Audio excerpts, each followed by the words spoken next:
Frederick Douglass's heart, who'd been a strong advocate for women's rights. So, and it wasn't until the labor movement started really picking up at the height of the, at the end of the 1900s, 1800s.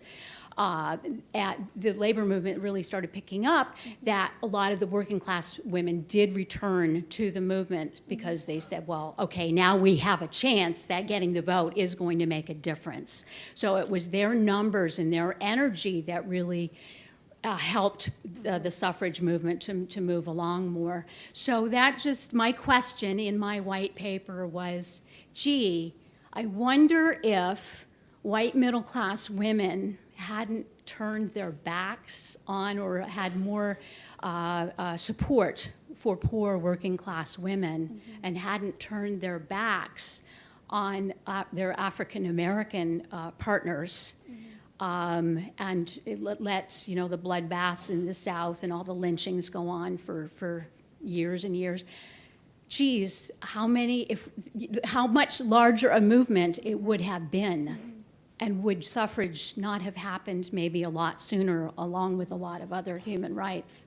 So had there not been the economic and the racial divide early on with the backlash that came from that, would the movement have perhaps progressed even earlier? Yeah. And possibly? Are we going, that was my question in my white paper, and when are we going to learn that lesson?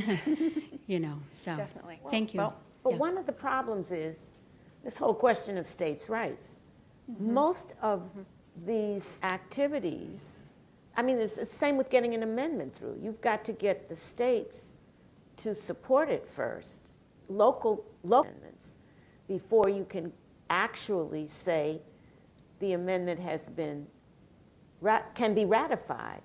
So a lot of this had to deal with local politics. So it's a states' rights issue. So it varies from region to region and from state to state, the type of population you have. I don't know. I think we were lucky to get it, period, tell you the truth. And I have a feeling it had to deal with the war effort, was the changes that came about because of World War I. More so than anything else. Yeah, it didn't pass by one vote, and that was the irony of it. Even though the suffrage movement had actually become racist when they felt that it would serve them to convince, particularly the white Southern legislators. Then the irony was, for all of that, didn't suffrage just pass by one male vote? A senator, was it, or a congressman from Tennessee, whose mother sent him a telegram that night and said, if you don't vote for women, I will never, so he switched his vote. And that's, so for all the selling out of African Americans, what did it didn't work, that strategy. I mean, so. I don't know that you could, because it's trying to prove what didn't happen. So it's quite difficult to try to do that. But like we said, it's certainly a topic that I hope more people address and move forward with on a scholarly application, because we, Lori at Evanston, Chris at Alice Poe Institute, myself at the National Women's Party, there are repositories of documents that we may know generally what we have. They may be loosely cataloged, but they are, it's years and decades worth of good, solid research materials that no one has just gone through. Simply because when you have tens and tens of thousands of documents, and a small staff, you simply aren't going to be able to get through that. So there are plenty of ways that I think we could look back on that history and find ways to improve ourselves today. Absolutely. I just think we just need to hopefully work so that we're making sure that organizations are supported and that small repositories are not really forgotten, because then no one has access to the research. And that I think would be the true worst thing that could possibly happen, is if we just close up the boxes on this history and nobody takes a look at it. I think that's just, it would be a complete waste. So I think we have one more question here, and then I think we might have time for one more question after that. But we'll see how far we get. First of all, I want to thank you, ladies. I would love to do a semester with all of you, so that would be a grand delight. I have a tiny question and then a slightly broader question. You mentioned the metric of 7 gallons. Was that per person per week? I did not get the I rest of think that. it was per person per year. Per person per So year. as an Okay. adult, they would drink 7 gallons of alcoholic beverages per person per year, raw alcohol. Got it, okay. Correct. All right, Yeah. okay. And it's different depending on the year. So who knows Yeah. what year is that, Yeah. 1810 or? Yeah, I'm not sure. I know it was It's a good bad. number. It's a I know huge it was- amount. Yeah, over the top. My broader question, and Rosalind, perhaps you could provide a strong answer here, probably you, Chris. It's parade that Alice Paul had asked the African American women to march in the back. Yes. My perception was that was a very unwise strategic decision. Does your perception go back to that decision in terms of the bundling of perception of racism of others as to who she was? They knew she was a racist before that happened. Okay, all right. And the key person, again, was Mary Church Terrell, Yeah, who was, at the time, the outgoing president of the National Association of Colored Women. She was like the past president, but she was the first. So she had lots of influence. Terrell was there. Terrell marched. And she said to the women, we're going to go to the end of the line because they want us to get mad and go home. So, no, we'll go to the end of the line. Besides, they were in D.C., which was a segregated city anyway. So, just magnified their dislike of her, of Alice Paul. yes. Well, that's it. I I want to also- clarify, Alice Paul did not ask these women to march at the back of the line. No, it was She was, there were large pressure from Southern white women, so that was the compromise given. Alice actually did not make that decision even. She left it to her pageant director and the people who organized the procession that, and I think part of the compromise was to get that contingent of men to march, in between the Southern white women or whatever. I argue that Alice Paul was not a racist. It would not have been accepted in her family. Her reputation may have been there because she does give to the Southern white women. She does have to give in to their demands because they are a majority for the most part. They have a huge influence in the National American Women's Suffrage Association. And it is highly racist at times, that's the particularly thing. in Yes, D.C. Yes. But Yes. whether she was or not, the perception was that Yes. she Yes, was. yes, Yes. yes. Now, And if I I hear- remember, the story is that, who is it that breaks the line? Who Ida Wells. an Evanston woman that welcomes her, Catherine Waugh Yes. McCulloch, who's from Evanston. Yes. Good old Evanston. Good old Evanston. Good old Evanston, which, has its own issues too. Well, Yes. Believe me. But, at this moment, it's an Evanston woman who There's a lot of welcomes drama. Ida B. Wells. Yeah, a lot of drama, lots of drama. Well, are you aware in 2013 when we did the 100-year march here, which I participated in, Yep. and it was heralded by the African American Women's Sorority Delta that had Sigma only been in Theta. existence for a couple of weeks back in 1913. Right. Delta It was a Sigma Theta. heavy, Which is not heavy. mine, by the way. It was a heavy African American march to honor it. And I don't know, did you march in it? Oh, yes. Okay, Oh, yes. all right. Ironically, just because it did, and ironically, because they had done such a wonderful job of organizing, it ended up being the white women that were in the back of that parade. So those of us that kind of knew the history kind of looked at each other and laughed a bit. Anyway, that's all I have. But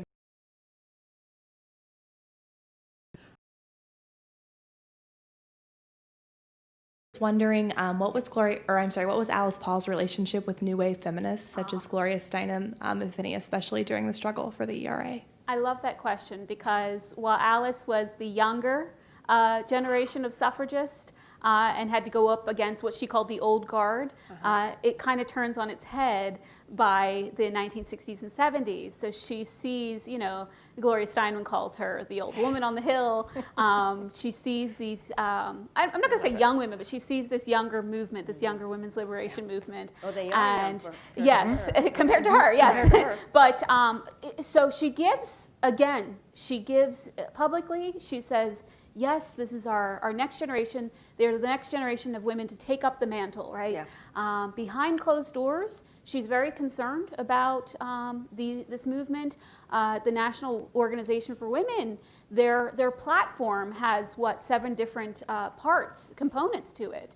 Everything from how women are represented in the media, to daycare, and ultimately abortion is going to come in as a major issue as well. So she says behind closed doors she is very concerned about this new movement, that they will stumble out the gate, is her words, that she's very concerned that they have too many things that they want to focus on, that they will lose focus, they will not be able to hone in on one thing, and they also didn't have a central leader. So she kind of foreshadows how effective is this movement going to be without one goal and one strong leader, or at least one team of leaders. So then to the media, she says,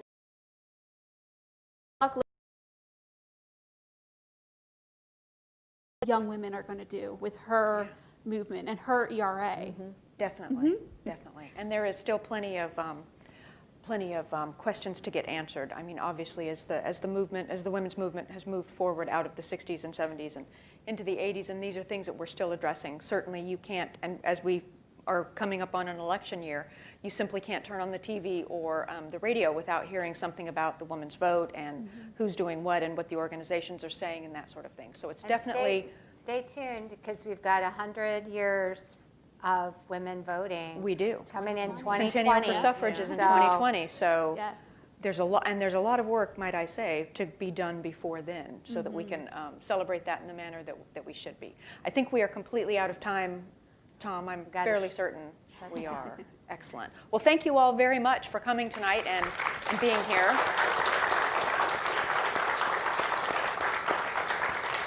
And for all of your excellent questions. We have literature from the organizations out on the table directly outside of the theater, and there's contact information for people as well. So we can certainly share that if you had a question but you didn't get to it. So we'd be happy to pass that along. All right.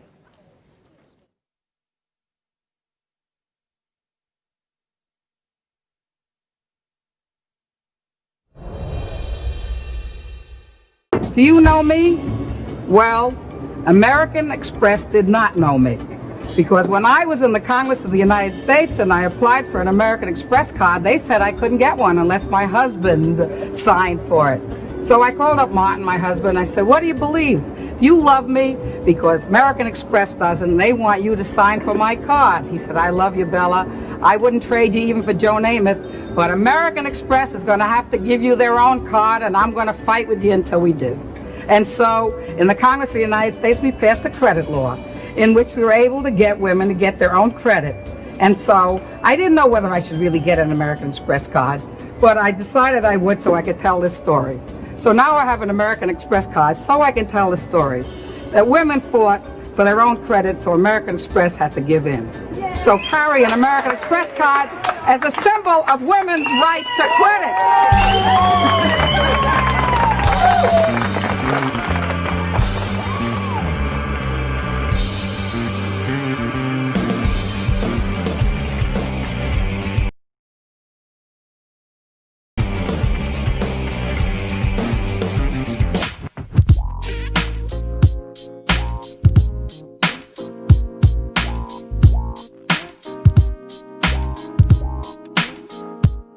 I'm Harold Holzer, and it's an honor for me to join in the celebration of the 100th anniversary of the 19th Amendment by celebrating the 100th anniversary of someone who used to represent the 19th Congressional District in New York City. And if that's an awful lot of numbers to digest, they hopefully add up to one extraordinary woman who was born the year women got the vote, and that's my friend and my boss, the late Bella Abzug. I'd be negligent if I didn't mention that this is another milestone in the life that we somehow were fated to share. It's the 150th anniversary of Hunter College, which is Bella's alma mater. She graduated in 1942. Hunter, I would say, changed her life, if for no other reason than it gave her exposure to lifelong pals like Min Kelber and Judy Lerner, who's still with us. Great teachers, great fellow students, activists all. And I know it meant a great deal to her. So I'm going to offer today a capsule race through, I guess, my life with Bella and Bella's life as I got to observe it and participate in it, with an eye on her role as an organizer. Her opponents often dismissed her as a rabble-rouser, but she was in fact a brilliant and effective coalition builder. As a lawyer, as a civil rights activist, organizing the first mothers against nuclear testing, and then ultimately formal organizations like Women's Strike for Peace and the National Women's Political Caucus. I met her, I will say, kind of as a prologue here in the middle of my talk, 51 years ago when I went to a place called the Pharmacy Center on West 69th Street in Manhattan with my wife-to-be. We were both reporters for a newspaper called the Manhattan Tribune, and we went to cover the first congressional debate for the 1970 race between Bella Abzug and Barry Farber, the radio host who died just a few days ago as I record.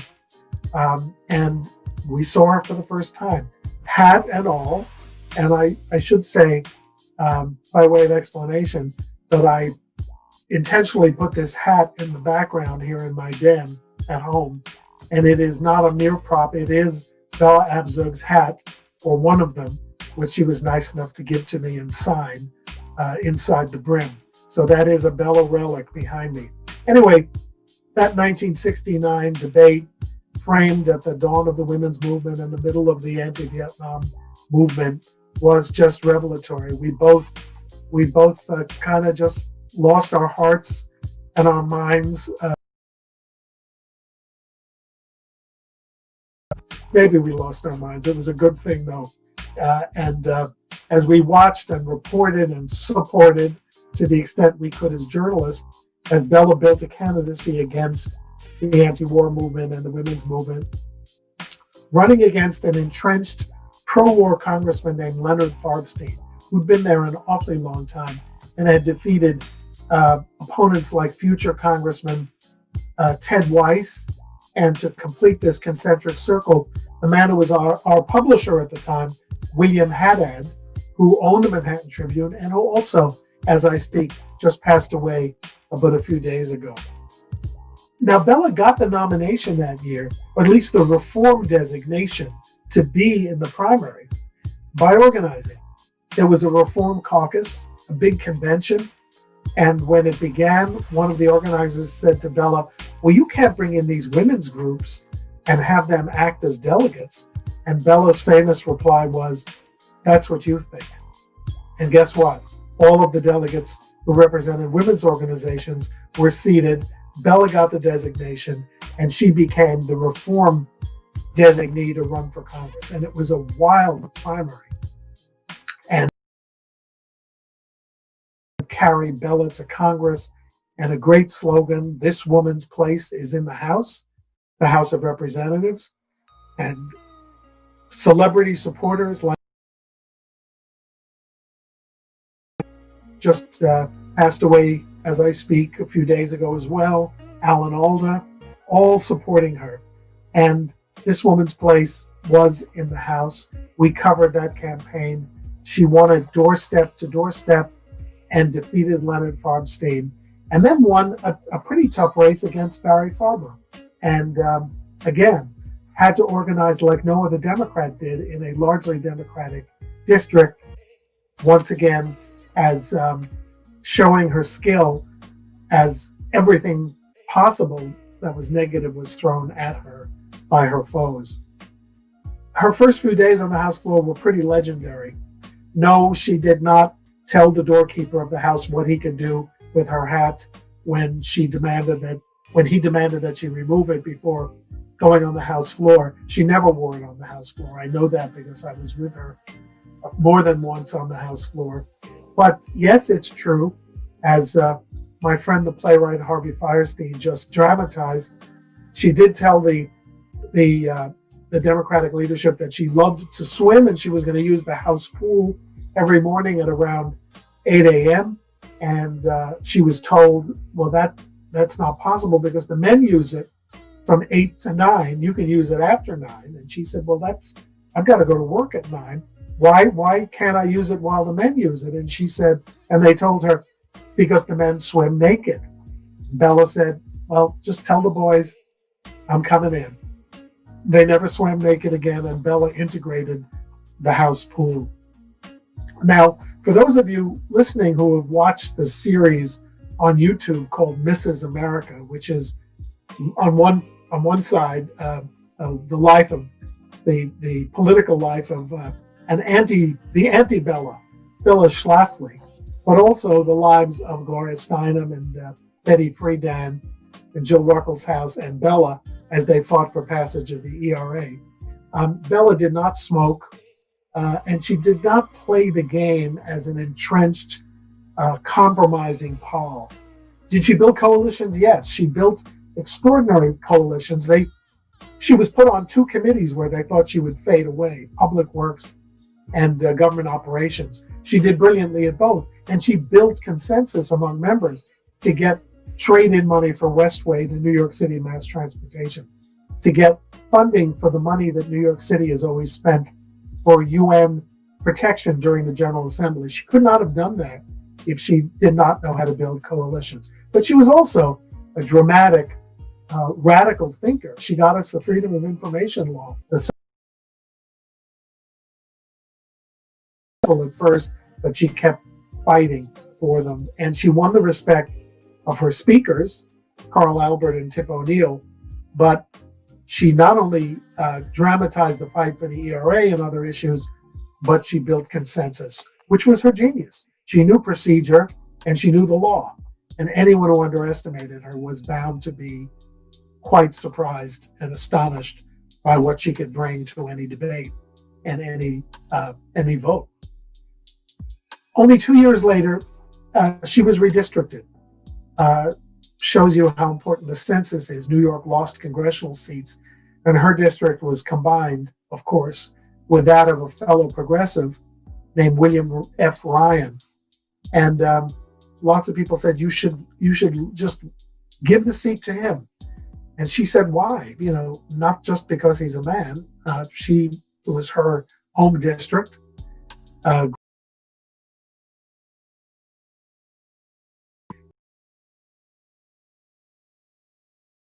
The bittersweet taste of which was still in people's mouths for years thereafter. And she was nominated by the party to run, and therefore remained in Congress without interruption in 1972 and was reelected without opposition in 74. In 1976, she had a big choice to make. Stay in the House and continue to accumulate power and influence, or run for the United States Senate against an accidental senator from Connecticut who happened to represent New York named James Buckley, who had won in a 3-way race 6 years earlier and was perceived as very vulnerable. Bella decided being a woman senator was worth it. And let me remind the listeners that at this moment in time, there were no women in the United States Senate. And Bella thought that was something that had to be addressed. In fact, her slogan was, a stag Senate is a stagnation. Maybe not quite as clever as this one is in the House. But it was a reminder that glass ceiling had yet to be cracked. I mean, it had been cracked a few times, but it needed a permanent shattering, and she was the person to do it. I was her press secretary for 2 years during that campaign, We visited 60 of New York State's 62 counties. She won support in every part of the state, but as history shows, in the end, she lost the race by less than 1% to Pat Moynihan, and he became the United States Senator. Bella did not rest on those laurels or on that, did not let herself get defeated or defeatist by that very agonizingly close loss. She immediately became head of the Women's Advisory Commission to the President of the United States, Jimmy Carter, in an effort to get ERA passed, ratified by the required 38 states. She campaigned tirelessly, and in 1977 chaired the National Women's Conference in Houston, Texas. I was there again as her press secretary. First ladies were there, Lady Bird Johnson, Betty Ford, Rosalind Carter, along with Betty Friedan, Gloria Steinem, Billie Jean King, Coretta Scott King. It was an extraordinary event, never repeated again, really like the Seneca Falls conferences in its innovative organizing and its extraordinary array of diverse women, black and white, gay and straight, urban and rural, Native Americans and non-Native Americans, immigrants, an amazing consensus group of women representing themselves, their mothers, their daughters, their sisters, and even the reluctant women who did not understand or appreciate the struggle, trying to create a better world for women in the future. Later that year, Bella tried organizing one more political race. There would actually be two smaller races later. She lost a couple of comeback races for Congress, but she did run an exciting race for mayor of New York. One of the best remembered and most fractious and extraordinary races in the history of New York. She did not win that, but her loss was a victory for the world in a way, because Bella, her fame and her celebrity undiminished, moved to an international phase and created the Women's Environmental and Defense Organization, a non-governmental organization in the UN, and worked in Africa, in Asia, globally, to invest in women entrepreneurship, climate protection, really at the vanguard of issues that we now take for granted today, even though the fight continues. She went to Beijing for the Global Women's Conference. Hillary Clinton remembered her there well. In fact, I remember that when Bella died, Hillary, as First Lady, appeared at a Washington memorial for Bella wearing a hat, one of the great signs of respect that any political leader could communicate in that very difficult time. Bella also wrote an extraordinary book called Gender Gap, which reminded women of their power in deciding elections if they turned out, if they stayed true to the cause. Rather influential book in political science and women's studies, still taught today. And she raised that amazing voice, that clarion, that loud, brassy, but brilliant voice for as long as it held out. Always colorful, always topped off by that trademark hat, although Bella always said it's what's under the hat that counts. Inspiring a new generation. I worry, speaking of the new generation, that her legacy is a bit in jeopardy. She should not be forgotten. And it should be remembered she did it all. She fought against McCarthyism as a lawyer for people who faced the blacklist in the 50s. She fought for civil rights in the 50s and 60s. Was the appeals lawyer in one of the most famous civil rights cases in history, the Willie McGee case, in which an African-American man accused of rape that he clearly did not commit was electrocuted after several appeals. She was a founder of the anti-nuclear testing movement, and of course will always hold a leading and secure place in the women's rights movement, not just leading women to organize, but working for equal pay and reproductive freedom and LGBT rights. As a leader of the so-called third wave of feminism, she made a lot of dreams of the founding mothers come true in the 70s and 80s. She took almost all of the incoming fire. There was something about Bella that got a lot of guys and conservatives angry. But in absorbing the flack, in enduring brutal, ugly criticism from time to time, let's never forget that she paved the way for future generations to have it a little smoother in their own activism. And remember again, she was born the year women got the vote, and she made her vote and her voice count beyond what anyone could have expected of a daughter of a Bronx, New York butcher. Maybe everyone but her mother and herself.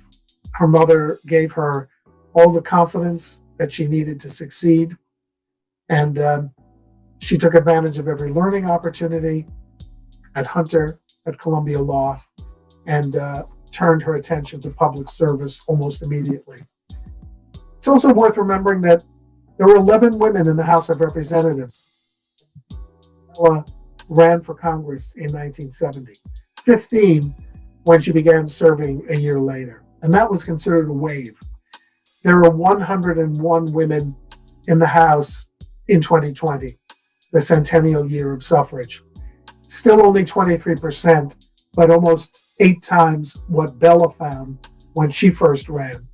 Had she and people like Shirley Chisholm and others not run in those years, in 70 and 72, we probably would not be even at a fourth today. When she ran for the Senate, no women in the Senate. Today, there are 26. Extraordinary.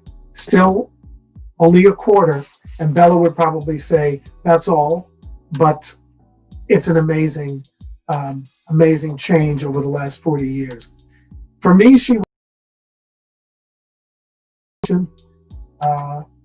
not only what made New York great, outspoken, fearless, tough, also brilliant, impassioned, and ingenious. The kind of teacher that comes along once in a generation, maybe once in a lifetime, like a comet, really. And that's why I said in my eulogy of her more than 20 years ago that she was, for me, my graduate school, my teacher, in addition to my boss.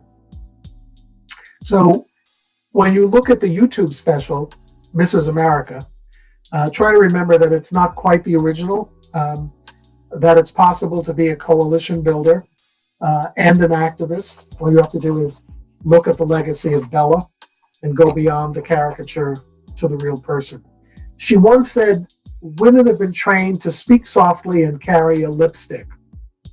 And Bella carried a lipstick, but she could outspeak any woman or any man, not just in volume, but in ideas and inspiration. So happy anniversary to the 19th Amendment. Happy centennial anniversary as well to Bella Abzug. She may not have been Mrs. America like or Miss America like Bess Myerson, one of the figures of the 1970s that did not appreciate her greatness, frankly. But Bella was Ms. America. And for that, we're very, very eternally grateful. Thank you.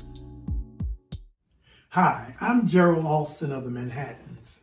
And on this special day, I'd like to sing this special song and a shout out to Miss Sharon Nelson. I was born in a little tent. Oh, and just like the river, I've been running ever since. It's a no, a change gonna come. Oh, yes it will. It's been too hard living, but I'm afraid to die, 'cause I don't know what's up there beyond the sky. It's been a long time coming, but I know a change gonna come. Oh, yes it will. Then I go to my brother, and I said, brother, help me please. But he winds up knocking me back down on my knees. And oh, there have been times that I thought I couldn't last for long. But now I think I'm able to carry on. It's been a long time coming, but I know a change gonna come. Oh, yes it will. God bless.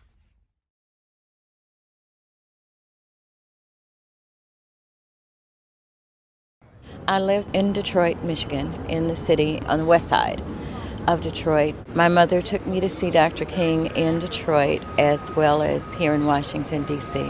August 28, 1963 was my 12th birthday. The buzz on the March on Washington started buzzing about a month beforehand. And as a beginning freelance, I did a lot of work for USIA, and this job came along. The caveat was that I would get paid twice my day rate, but they would own the negatives for the National Archives.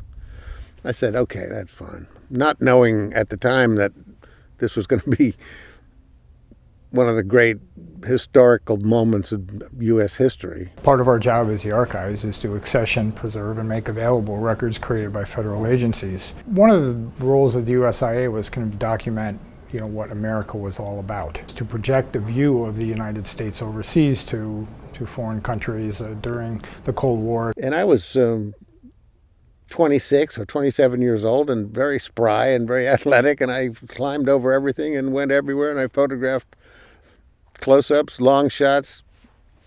I worked pretty hard that day. Okay, and what I'm going to do now is take the folder out with the photos in it. These are the photos of the March on Washington. Okay. And this is a copy of your photo, the photo here. I learned about the photo about 2.5 years ago. My cousin was browsing a catalog, and it had calendars in it, one of which was a Black History calendar. She saw my picture on the back, and she called and said, your picture is on a calendar and you're holding a banner or a pennant or something. So I was just in shock, and I still am. She was on one of the front row of the crowd on sort of the left side of where Martin Luther King made that speech. And I see some people laughing and some people crying and some people earnest. And she was one of the ones, not only was she beautiful, but she was so involved. This is the banner that I held August 28, 1963, that I proudly held up as Dr. King and others were speaking. I tell my grandchildren that marching with Dr. King was a very significant part of my life. As they learn about him in school, they can share with their classmates that their grandmother was part of something that was very important. Her picture was used and has been used since then as the face of the March on Washington. She deserves it.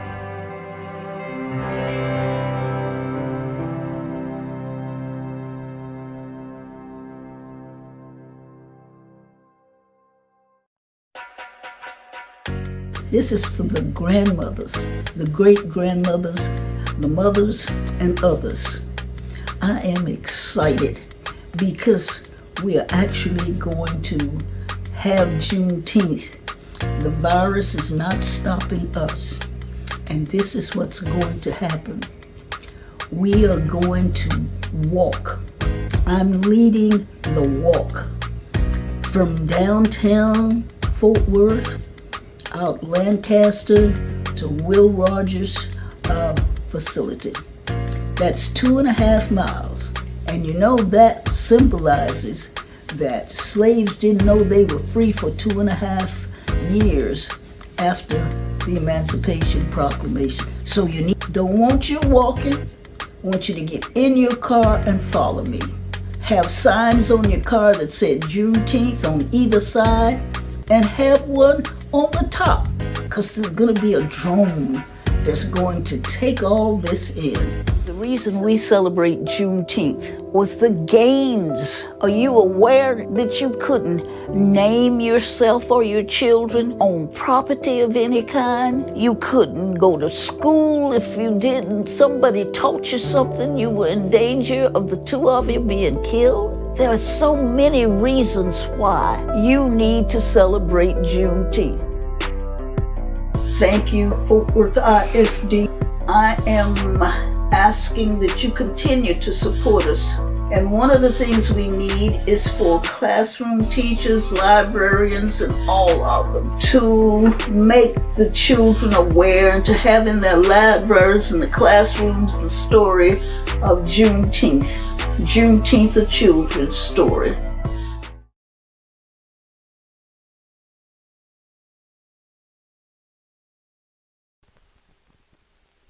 Boys think they can play sports better than girls, but I don't think that's true. And like in the old days, the men would go out and get the jobs, and the women would have to stay home and do all the housework and stuff. And I don't think that was fair either. That's the way it was. I couldn't help it.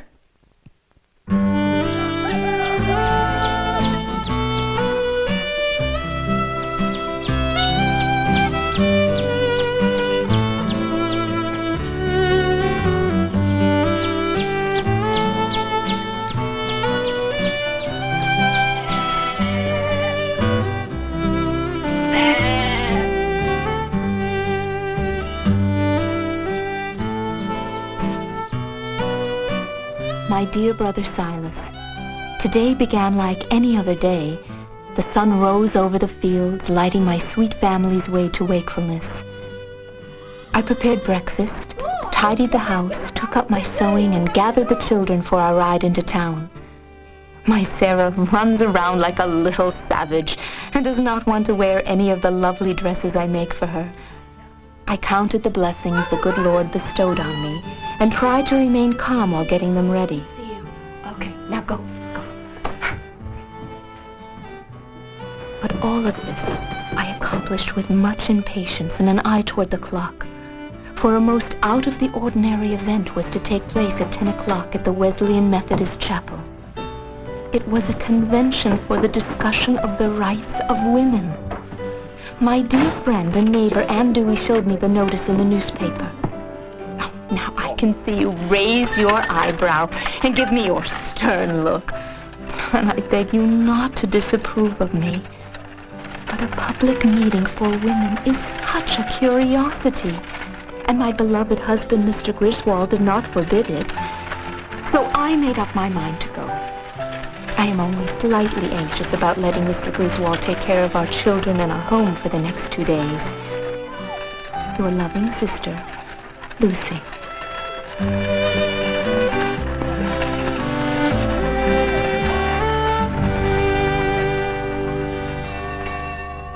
Years earlier, Lucretia Mott, a Quaker leader who had already earned a reputation for speaking out for the rights of slaves and women, traveled to London as a delegate to the World Anti-Slavery Convention. At the convention, Mott met Elizabeth Cady Stanton, a newlywed who was there on her honeymoon with her husband Henry, also a delegate. Mott and the other women delegates caused an uproar on the convention floor. The entire first day, the men debated, not about the evils of slavery, but whether women should be permitted to participate.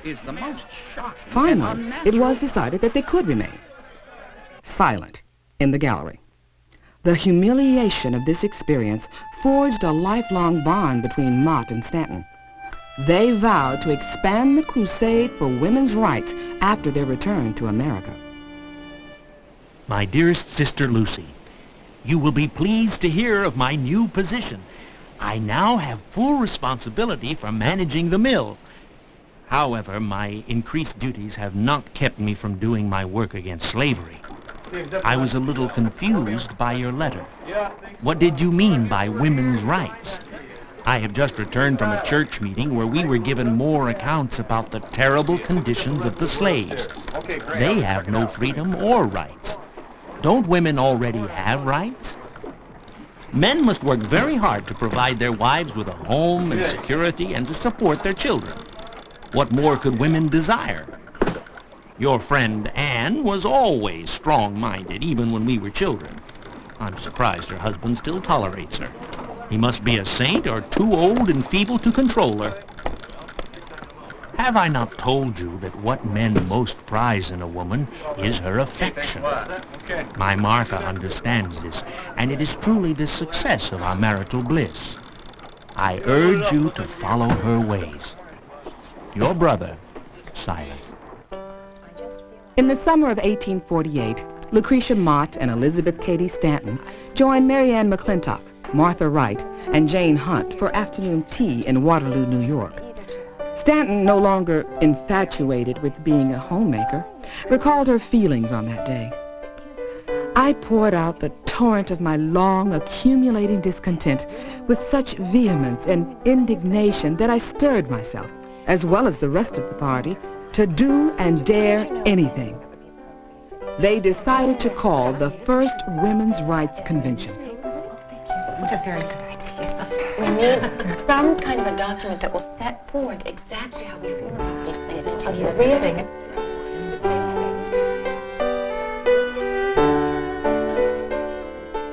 One week later, they met at the home of Mary Ann McClintock to discuss a plan for presenting their grievances.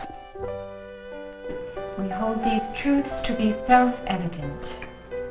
They chose as their model the document which had brought charges against the King of England, the Declaration of Independence.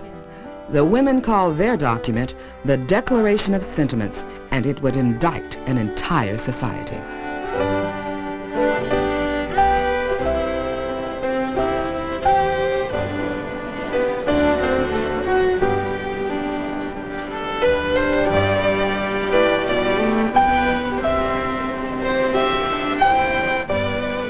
Therefore, it is with great pleasure that I introduce to you my dear friend, Elizabeth Cady Stanton.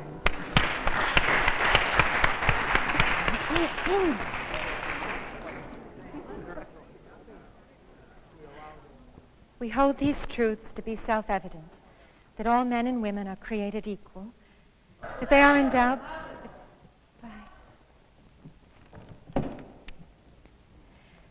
that all men and women are created equal, that they are endowed by their Creator with certain inalienable rights, that among these are life, liberty, and the pursuit of happiness. The history of mankind is a history of repeated injuries and usurpations on the part of man toward woman, having in direct object the establishment of an absolute tyranny over her. To prove this, let facts be submitted to a candid world. He has never permitted her to exercise her inalienable right to the elective franchise. He has compelled her to submit to laws in the formation of which she had no voice. He has withheld from her rights. This is election day, and my brother is 21 years old. How proud he seemed as he dressed up in his best Sunday clothes and drove off in the big wagon with Father and the hired men to vote. I turned to Mary and I said, "Wouldn't you like to vote as well as Oliver? Don't you and I love the country just as well as he, and doesn't the country need our ballots?" Then she looked scared, but answered, "Of course we do, and of course we ought, but don't you go ahead and say so, for then we would be called strong-minded." He has taken from her all right in property, even to the wages she earns. He has made her morally. I have earned enough to school me a while, and have I not a right to do so?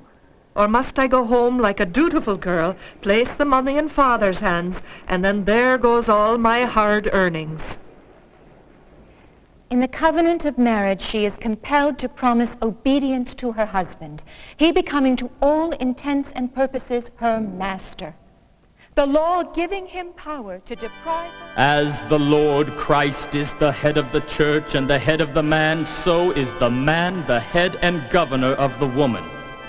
This is God's choice and should not be transgressed. He has denied her the facilities for obtaining a thorough education, all colleges being closed against her. He allows her in church as well as state, but a subordinate position. Our colleges were never intended for the education of females. The male brain weighs more than the female brain. This proves that women are intellectually inferior and should be educated for different purposes. He has usurped the prerogative of Jehovah himself, claiming it as his right to assign for her a sphere of action, when that belongs to her conscience and to her God. I felt that I had found my vocation. I forgot God and did not know it, forgot philosophy and did not care to remember it. But alas, I forgot to get Bard's dinner. Not only once did I do this, but again and again. The fire went out or the bread ran over in the pans while I painted and dreamed. Had the passion seized me before marriage, no other love could have come between me and art. But I felt that it was too late, as my life was already devoted to another object: housekeeping. He has endeavored in every way that he could to destroy her confidence in her own powers, to lessen her self-respect, and to make her willing to lead a dependent and abject life. Dear Silas, you sound more like father than father did when he was alive. I must confess, I am confused by all this talk of women's rights. My heart is inflamed as much with a fearful anxiety as it is stirred with new ideas. I never expected to see women speaking so eloquently and with such power in public. Yes, dear Silas, they spoke like men, or even better. Yet, I know I'm very happy in my own home with my wonderful children and loving husband.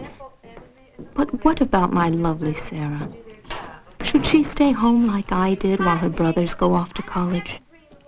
Shouldn't a man want a woman who can think and is well educated to be his companion and raise his children? Your loving sister, Lucy. P.S. No need to fear, Silas. I have not signed any declaration. I could not be sure how Mr. Griswold would feel, so I held back. Oh, and by the way, Anne didn't sign either. 300 people attended the Convention for Women's Rights in Seneca Falls. Of these, 68 women and 32 men signed the Declaration of Sentiments, including the African-American abolitionist Frederick Douglass. This gathering demonstrated to those women unhappy with their status that they were not alone, and it proclaimed to the world that here were women and men willing to change the conditions and injustices which oppressed them. They knew their path would not be easy. My dear Lucy, I urge you not to look away from your own little family circle for the means of producing moral and social reforms. You can be a guiding light within your home and should not participate in public demonstrations. Amy, come back here. Amy, you don't want to keep playing with us. Back with your mother on the blanket, okay? I pray you still believe that women are far superior to men morally. That is why it is your duty to instill your children with those values our dear departed mother taught us. Your loving brother, Silas. What do the ladies want? They have the best place and choicest titbit at the table. They have the best seat in the cars, carriages, and sleighs. And at the present time, with the prevailing fashion, one lady occupies 3 times as much space in the world as a gentleman. If there is any inequality or oppression in the case, the gentlemen are the sufferers.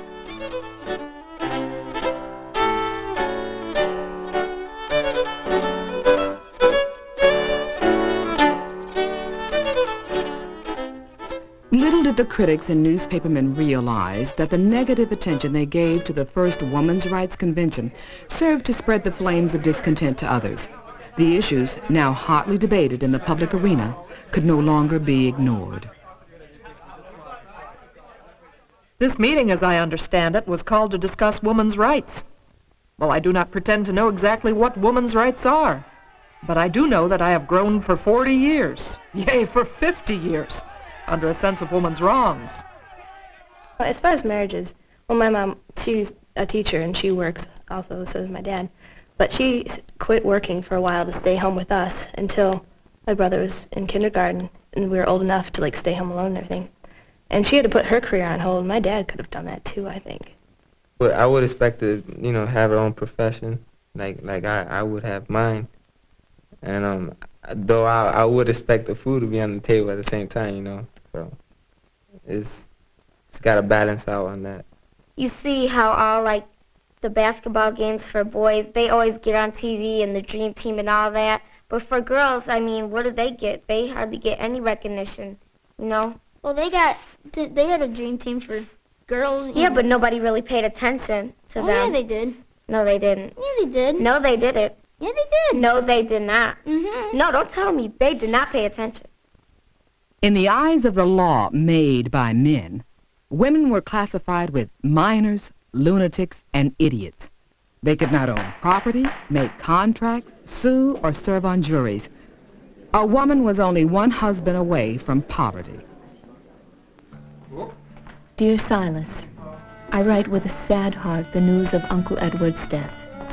Unbeknownst to Aunt Grace, he had deeply encumbered himself in debt, and the creditors have claimed everything. Now she must leave the very house which her father gave to her. It frightens me to think that a woman who loses her husband may become destitute in an instant. What if something were to happen to Mr. Griswold? And who would take care of us? I shouldn't permit myself to think such thoughts. I must confide in you that I will do everything in my power to secure a good education for Sarah, so she can be independent and realize her own self-worth. We have stopped buying sugar produced by slaves. It is my small way of helping the cause. Love, Lucy. Dearest Lucy, I will miss Uncle Edward. He was always so much fun to be with, although he helped himself too much to the bottle. Surely Aunt Grace was aware of his drinking and financial extravagances. Perhaps Aunt Grace will remarry and thereby ensure the security of her family. Husbands are the best protection from poverty, even though they are not immortal.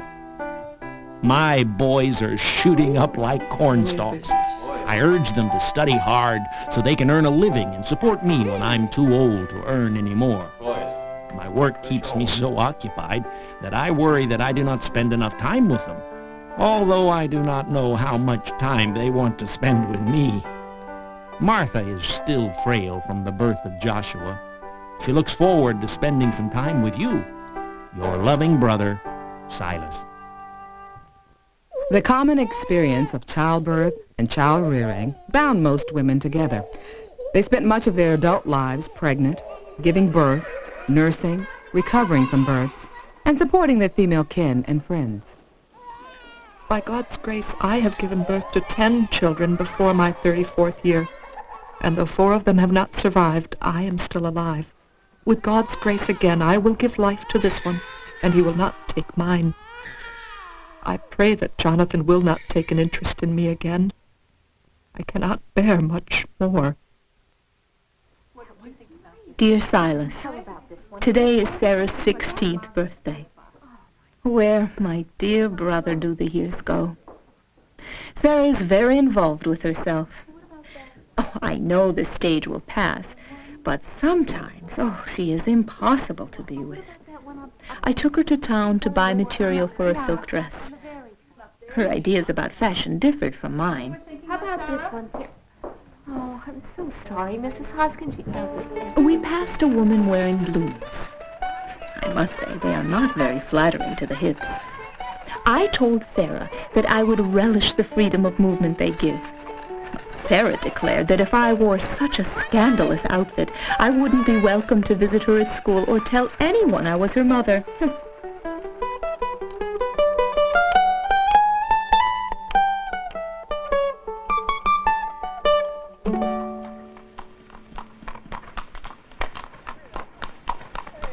My dear sister, mark my words, if women insist on wearing those vulgar fashions, the next thing you know, we will see them smoking tobacco.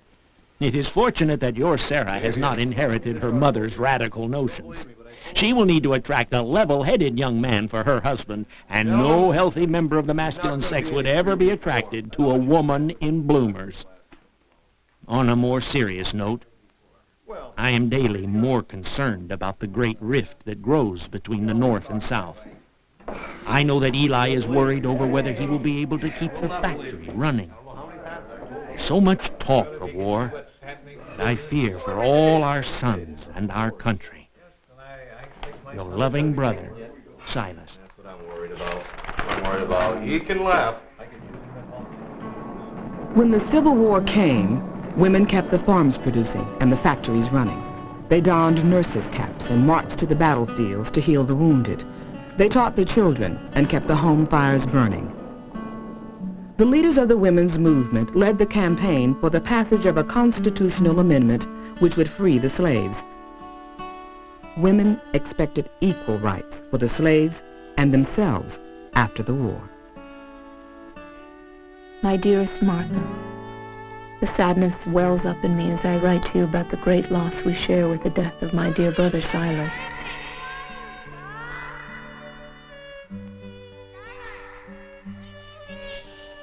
I hear very little from Eli and my sons. I have been comforted with Sarah's presence as she awaits the return of her husband. While we don't always hold the same opinions, we manage to have lengthy discussions to fill our lonely hours. Once the slaves are free, I believe the Negroes must have the vote to protect themselves from any more abuses. Sarah says that women must also get the right to vote. She feels if women would have a say in the laws of the land, then there would be no wars. Maybe she's right. I still feel that even if we have a say, who would listen to our voices? Martha, am I just growing old and tired? I wish we could be together now. With loving comfort, Lucy. When the war ended, most abolitionists supported a constitutional amendment giving African American men the right to vote. They refused, however, to include a woman's right to vote, fearing it would be too controversial and would defeat their cause. This decision created a major split between those woman suffrage advocates willing to put their desires on the back burner and those unwilling to wait any longer for the basic civil rights of all women. The seed planted 20 years earlier in Seneca Falls still had not blossomed. See, girls always put you down. Yeah, you always put us down. Not all the time. Not all the time? Well, see, look, you just put me down right there. Well, you're yelling at me for putting you down when you put me down, so it doesn't really matter. So both girls and boys say that, but it still means that girls are treated differently than boys. Yeah, true. Have you ever seen a girl president? No. Have you ever seen, It'll never happen. I don't think it'll ever become equal. Just. I think it will. I think it will. Unless we lose gender, it'll never. See, he still thinks he has all the power, and it's not. No, true. I'm not saying that men are overpowered. I just don't think it'll ever be totally equal. I think it will.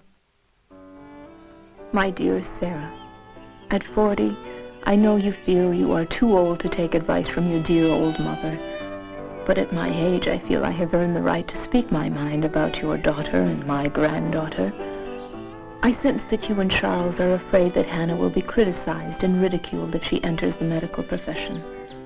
I hope you will accept this money as my modest investment in Hannah's future. If your father were alive, he would have wanted this too. We must make sure our daughters have the same opportunities as our sons. I'm afraid I won't be around much longer to see all the changes that are yet to come. And yet, I can't help but think about how far we've come since that remarkable day in 1848, and how much of the road is left.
The Constitution is a living document. It is not static.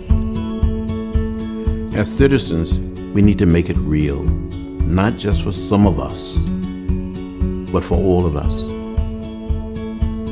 The phrase "with liberty and justice for all" mean all.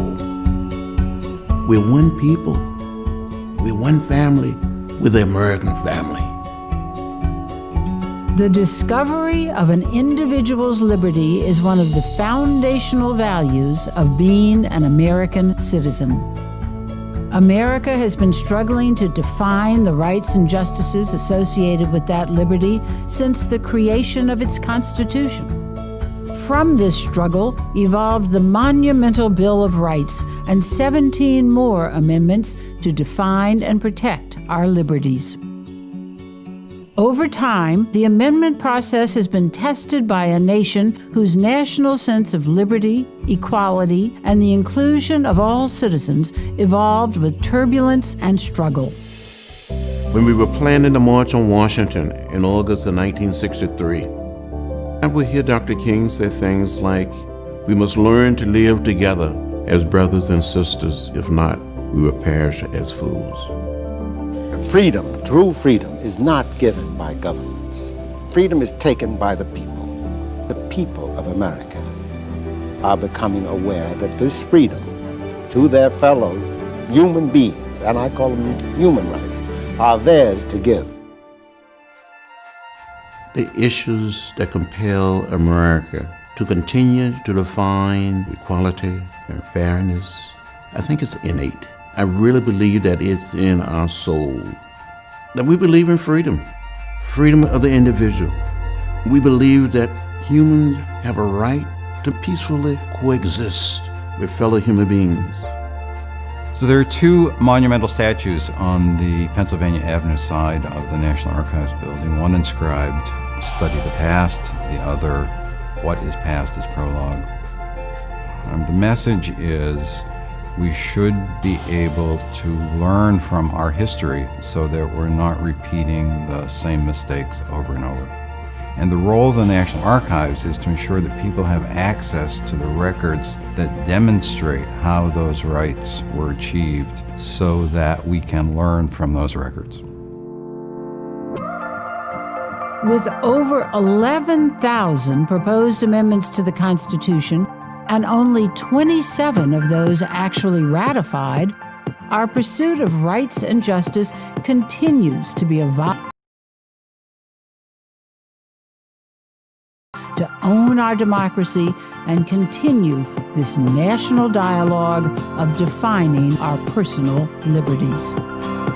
It is very, very important, all of us as citizens, all of us as one people, to take ownership of our system of justice. This is our democracy. It belongs to all of us. We must talk about it. We must debate it. We have to continue to fight every single day. If we do not, we will go backward. We don't want to go backward. We want to go forward and complete our effort to create a more perfect union.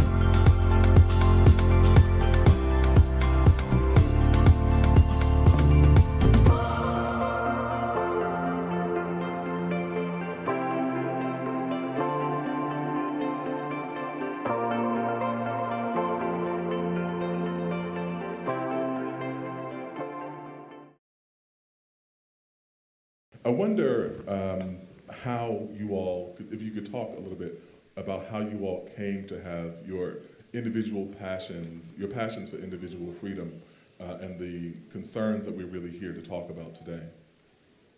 I'm lucky to have been here for a very long time. I won't say how long, because then you're going to look at me and go, really? But I've been here a long time and came up, started as a very enthusiastic volunteer, actually, and ended up working on individual cases of human rights violations. And then I got to work with President and Mrs. Carter. And I had lived overseas. I'd lived in Zaire, now the Congo, and understood how important it was what President Carter achieved with putting human rights at the front of foreign policy. So I think for today's conversation, I think what I'm feeling the urge to talk about is to build on what the conversation was that they had, which was, where are we on our journey for human rights? Because civil rights, as we understand it, is very specific to participation, access to participation in civic life. And we have in recent years been looking at the rights of women, because not only that we have strong women, and President Carter and Mrs. Carter feel strongly about it, but this is an area where human beings, half of the planet, are actually not full human beings in the way we live. Even in this country, we never were able to pass the Equal Rights Amendment. Women in this country do not enjoy the equal protection of law. And so when we have victims of violence, they are not protected by the law in the same way that men are. I was able to see how the definition of human sometimes is actually the real root of the problem when you're talking about human rights. Whose rights are we protecting? And in cases, for example, like Thailand, oftentimes the people most often trafficked are young girls from hill tribes. They're not citizens, they don't have any paperwork, so they're not protected by the state, and they're not considered human. And I think you could apply that to pretty much every situation, whether it's refugees without paperwork or people living in poverty here in the United States or in Atlanta. The necessity for any movement to advance, it had to resolve the internal contradictions. And to the extent that those internal contradictions were not resolved, then you will have a continuation of problems such that a particular kind of movement would not succeed in this effort. So let's expand on that and apply it to this national project that we see here in these United States of America. So there has been this discussion, a conversation in a sense, about freedom and human rights. But there needs to be, I think, a conversation about the conversation, all right, that gets to one of our internal contradictions, which is this capacity, and I think it came out in President Carter's comments early on in his interview, where we almost have this juxtaposition of being able to proclaim with pride the values, the exceptionalism that define, again, this American experience, right? And at the same time, refuse to grapple with the contradictions that defy those proclamations that we make about ourselves. Getting people, one, to step out of their comfort zones, and whether it's taking a tour of different part of town or different neighboring state, let alone if you go overseas, do you really want to take time off the beach to go and visit an orphanage and see what the struggles are and how you can help? Because sometimes it's something as simple as $20 that a girl needs a birth certificate, just the paperwork processed, so that she can enroll in school. And that $20 that you would have spent in 2 or 3 days at Starbucks could go a long way towards allowing someone's whole entire life outlook to be different. We started because of an injustice for a little girl who was 10 years old. We shared that rhetoric, much like they did in the civil rights era of the 60s, with everyone we could come into contact with in community, on our jobs. And then they rallied with us. And then there were hundreds of us speaking on behalf of that child who was once voiceless. And then we took that voice and we went to legislatures and we said laws must be changed. And it wasn't just 1, 2, 3, 4. There were thousands of us across this state of Georgia. And that moved us to work in concert with people we would normally not work in concert with. We worked in concert with men and Republicans and Democrats and independents and people who didn't think like us but knew that there was an injustice, and together we could do something that would change this state and the dignity of those children who were being bought and sold in our communities. And that materialized on May 5th, 2015, with the governor here signing the historic Safe Harbor Rachel's Law into Act. That's a direct correlation back to the 60s and the civil rights movement. We just took a page book because we didn't have to reinvent that. I wondered if you all could talk about social media and how this has impacted the work that you do, if it's facilitated it, if there are things in social media that make this work more difficult, what the net balance of it is. Depending on, again, the concreteness, we have to make those decisions of the proper instruments based on the realities. And I'm not sure if we're having those conversations. Maybe it's our challenges in the kind of intergenerational transfer of technology, intergenerational transfer of movement that we have that conversation. And maybe it's our fault or previous generations' fault for not having this dialogue with our young people and those who proclaim to use social media in the context of movement. Maybe they're just reaching out and grabbing what's there in the absence of that discussion. If you turn on the news, all you're really going to hear about is Donald Trump and Hillary Clinton. And if you're like me, sometimes you just want to put that on mute. And it's easier to go over to social media and see what else is happening in the world and what else is happening in our state that is not being covered because it's not getting as many ratings. And so it puts the news outlet in the power of people and activists and, you know, to your point, younger people, which Carter said there won't be any change without. So that's right. FDR mastered the radio and got the public. JFK mastered the TV and got the public. And Donald Trump has mastered social media and is accelerating with using this. It was a really good point, I thought, because I think there's a caution that we can't dismiss it. We can't dismiss its power. We know that ISIS and Daesh and these groups are using it very effectively, so we can't be naive about it. We have to know it, we have to understand it and how to use it. I think we do have to understand, though, that the civil rights movement succeeded because they had a strategy. They had meetings, they had people meeting face to face. What about this work makes you hopeful? If you're trying to appeal to people, say this is what you should do, what is it you see that gives you that hope that things can change and that the progress can be made? I see it when we've rescued 13 boys and they said, thank you for rescuing us, even though we're not a girl, that you saw us. I see it when we'll go to the polls this November on November 8th, and we have the opportunity to vote for Senate Resolution 7, the funding mechanism, the constitutional amendment here in Georgia that will fund the services and the resources for children who have been victims of human sex trafficking. That's hope for me. It's hope for me when my baby girl says, I have a job, Ms. Williams, and no one is tricking me out anymore. We have to have hope in the work that you're doing, and because it's almost like it's the thing that nobody wants to talk about, right? And there are this great work that you are doing and others to provide services to people who are trapped in what we can call slavery, right? And there are whole jurisdictions where they have adopted a comprehensive approach. In Sweden, they passed a law 15 years ago that sees people who are trapped in the sex trade, child or adult. That's right.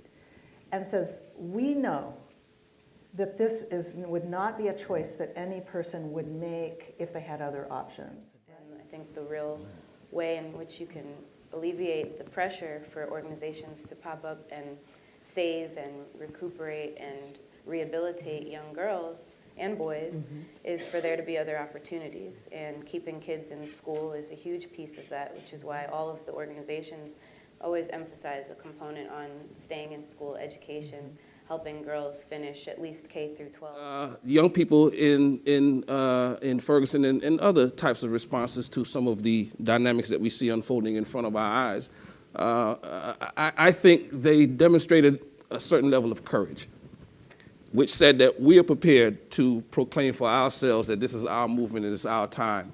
And that's what I think gives me hope. Not that young people are moving, because again, to kind of moving, they're always responding in some kind of way to challenge what they see to be the distasteful or injustices of their time.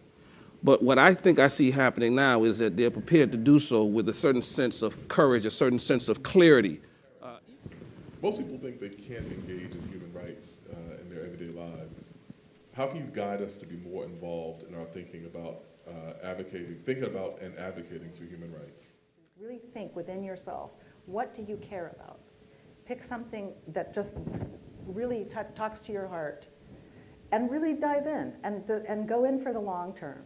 You know, try not to just dabble until you find the thing.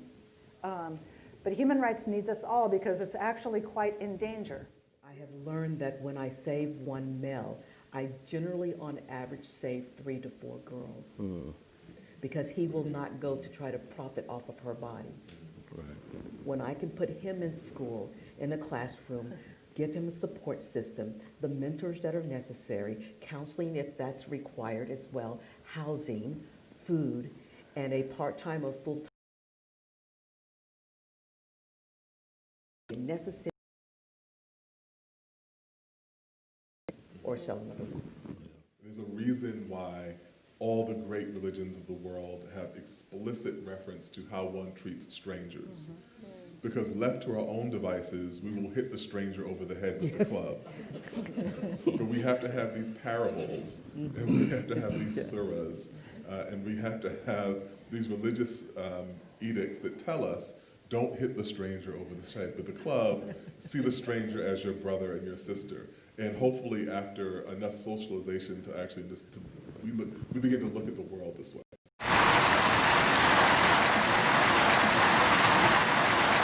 We are in Saratoga Springs celebrating the 100th anniversary of the women's right to vote, very close to where that movement all started. What is going on? What's your name? My name is Michaela. Good. Thank you. You too. Women are coming together to really celebrate our empowerment, the right to vote, and map out a plan for the future. This conference, more than any other conference I've been involved in, brings together an incredibly diverse group of people that are eager to talk to each other and eager to listen to each other. Begins, and I was in the first graduating class. All right! Yeah. So this is a photo of my great-great-grandmother. This is Elizabeth Cady Stanton. Young women feel empowered today because if they look backwards, they'll find out that they're standing on the shoulders of the women's movement and that men and women have worked very hard to create opportunities for them. For 6 years, we've been working on breaking the bronze ceiling over Central Park, and we're putting the first statue of real women in the park. Elizabeth Cady Stanton, Susan B. Anthony, and Sojourner Truth. That's wonderful. They all fought for women's rights. Ceiling.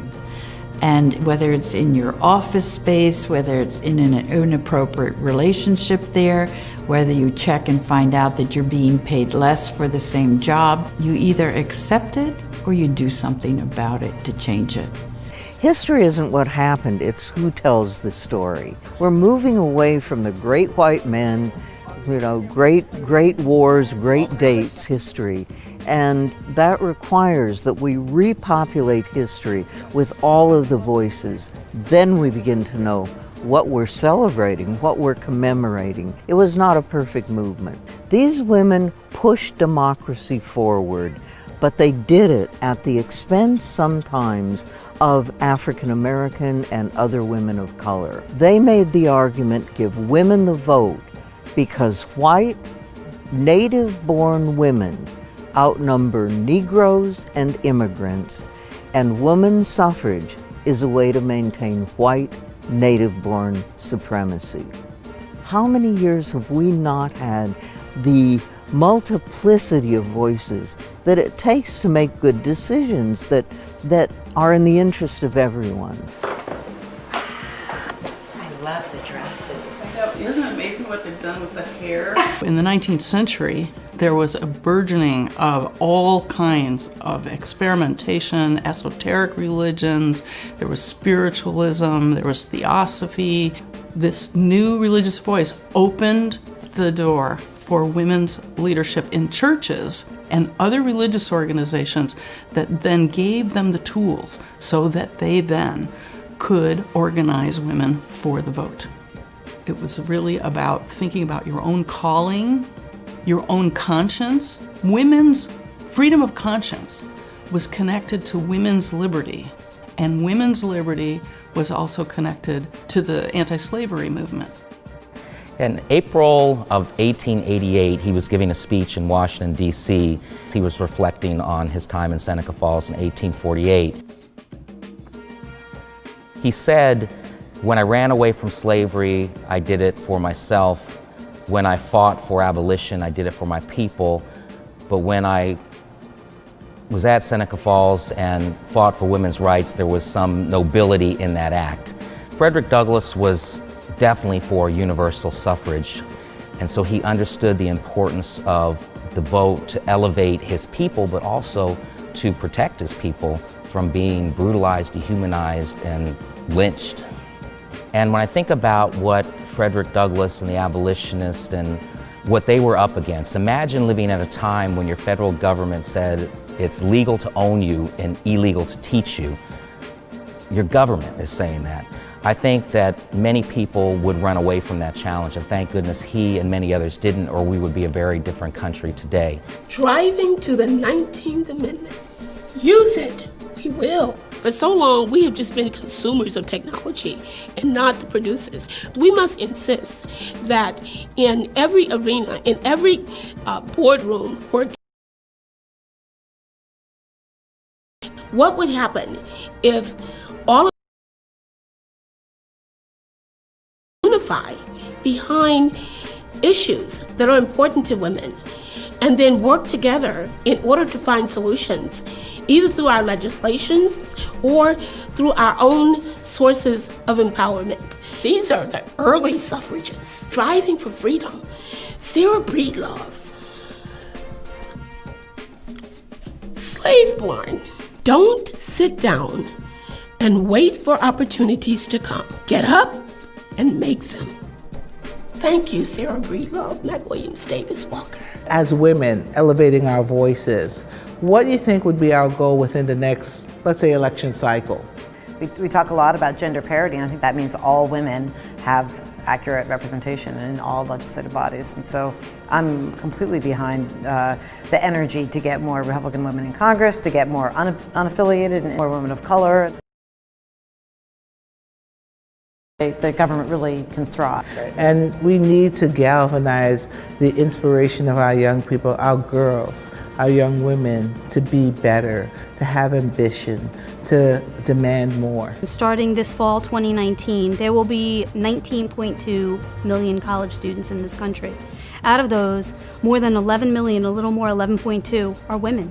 If all these young ladies, these women, went out and voted, then we would see men and women in office who represent what matters to us as women. We're going to have our reproductive rights protected.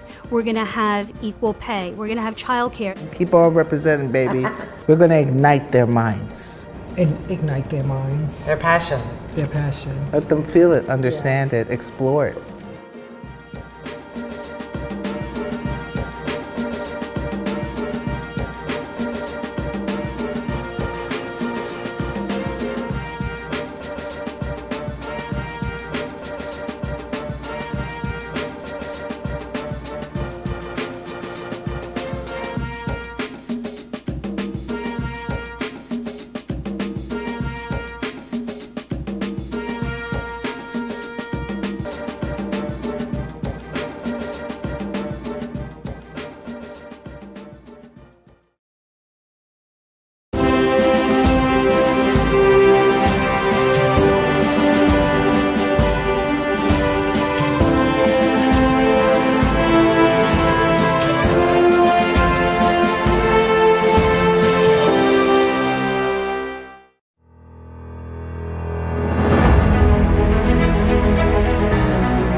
Do not be afraid of arguing. When I was a little girl, one of my 3 biggest dreams was to be president of the United States of America. And when I was 5 years old, I wasn't worried about whether voters would be ready for a woman president whenever it was my turn to run. Let us stand strong together and hold these flames high and carry them forth into the future. Let us not allow them to be stuffed out, because we are the light. We stand for freedom. We stand for hope. We stand for justice. And we stand for a better tomorrow. So my friends, I tell you, this is what democracy looks like.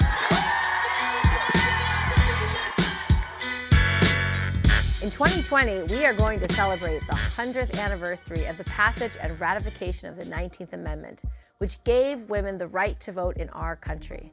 And all of you who are following in the footsteps of the incredible New York suffragists who made this happen.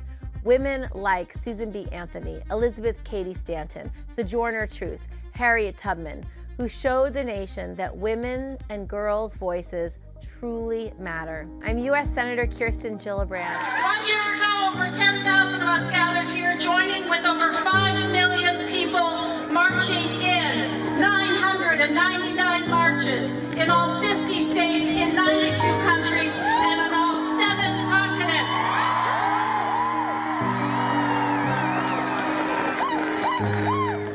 That was the beginning. Welcome to Seneca Falls.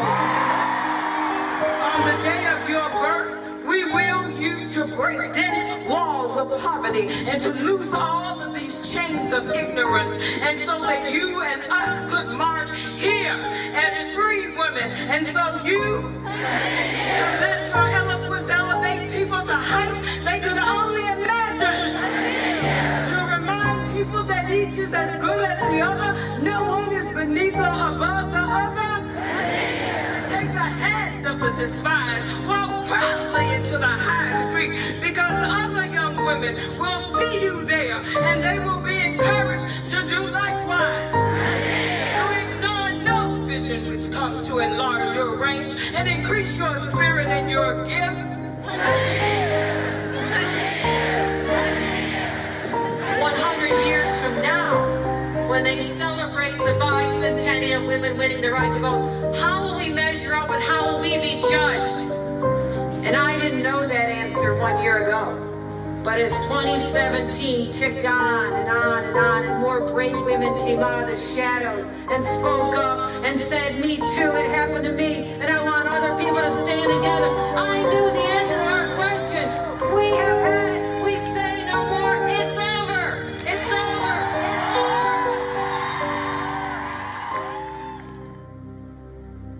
My grandmother, Rhoda Carpenter Johnston, was born in a teepee at an Indian village just outside of Silver Reef, Utah in 1887. 3 years later, she was an orphan. And so she was raised away from her people. Her assimilation was so complete that she didn't know she was Indian. We don't know all of our history. We know the history that we're taught in school, or we know what some soundbite has given us.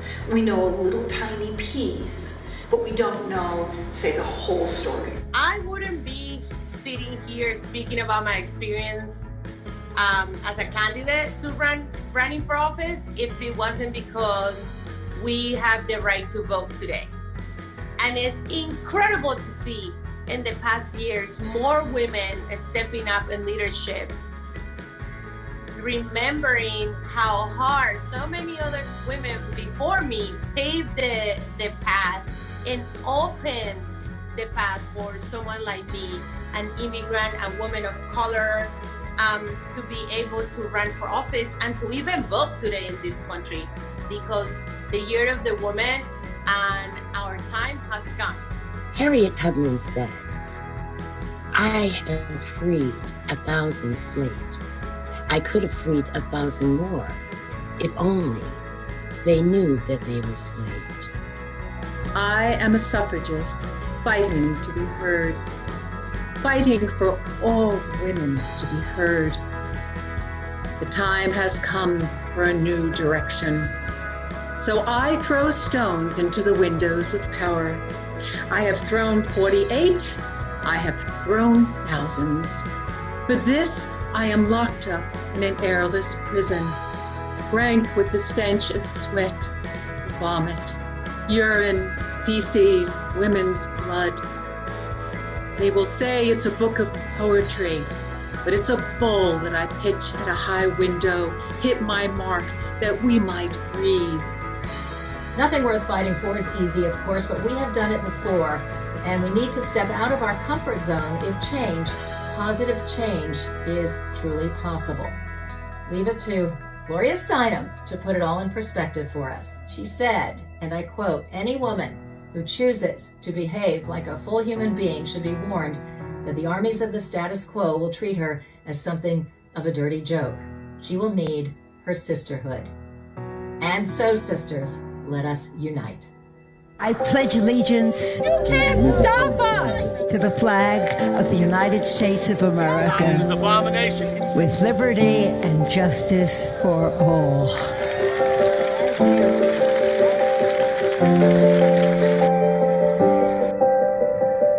Thanks to heroes like Edith Windsor. Let the record reflect, Doma was brought down by 2 New York City lesbians.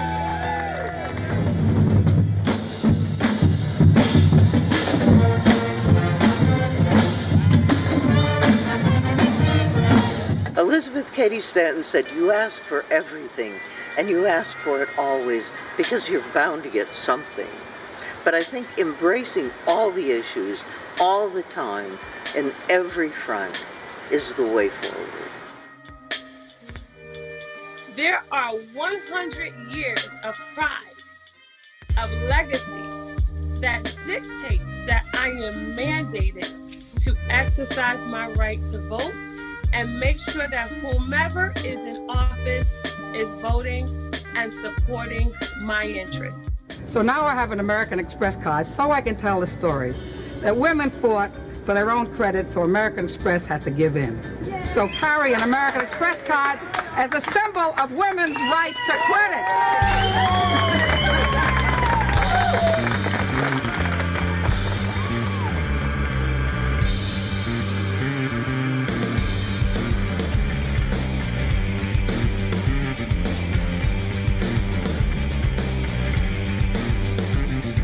We haven't realized the promise of Seneca Falls when decisions about reproductive freedom are dictated by male politicians, or when women are still not paid the same as men. As we all know, through the gift of women's history, we discover an historical treasure chest overflowing with the stories of women who serve to inspire and energize us. We learn of their strategies and tactics in the battle for equality. We learn of their courage and their imperfections. We look at the totality of their lives.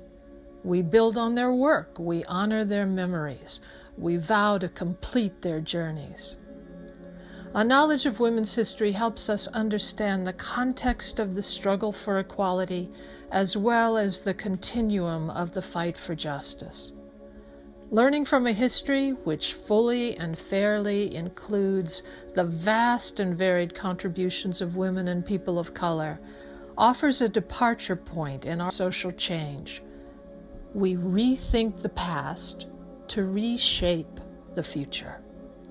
History is all around us, and we are all historians searching for the truth. Come on, everybody, put your hands together. It's got to get better. All over the world, listen to these words. People come. People come. People go. People go. Your life has been out of control. Out of control. You're confused. But don't worry. Don't worry your soul. It will get better. It's gotta get better. It will get better. It's gonna be better. It will get God is in control, y'all.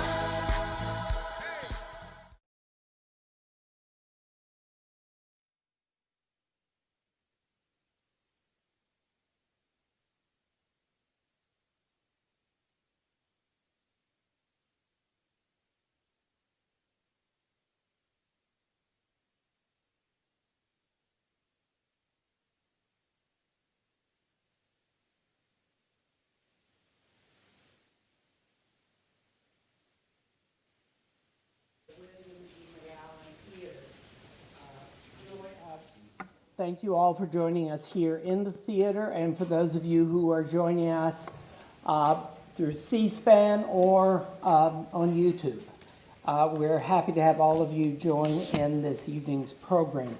I'm Jim Gardner, the Executive for Legislative Archives, Presidential Libraries, and Museum Services here at the Archives, and I'm pleased to be able to welcome you tonight on behalf of David Ferriero, the Archivist of the United States. Today has been Magna Carta Day here at the Archives. We've been celebrating the 800th anniversary of the day in 1215 when King John of England agreed to a charter aimed at making peace between him and a group of barons who were in rebellion.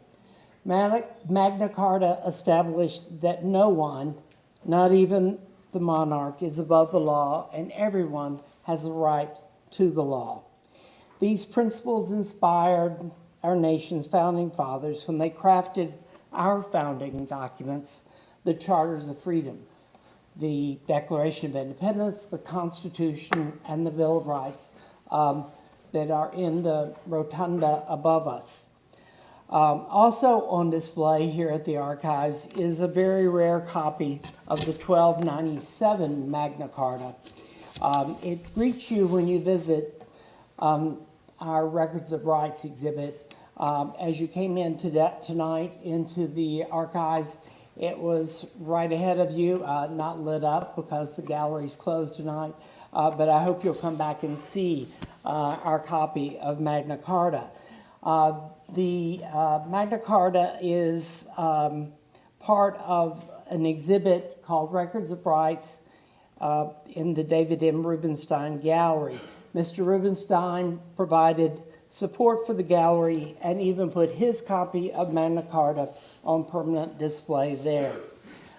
Tonight, we have a panel of Magna Carta scholars who will explore the ties between this historic document and how we live today. However, before we go any further, I'd like to tell you about a couple of... CREWTV is a movement.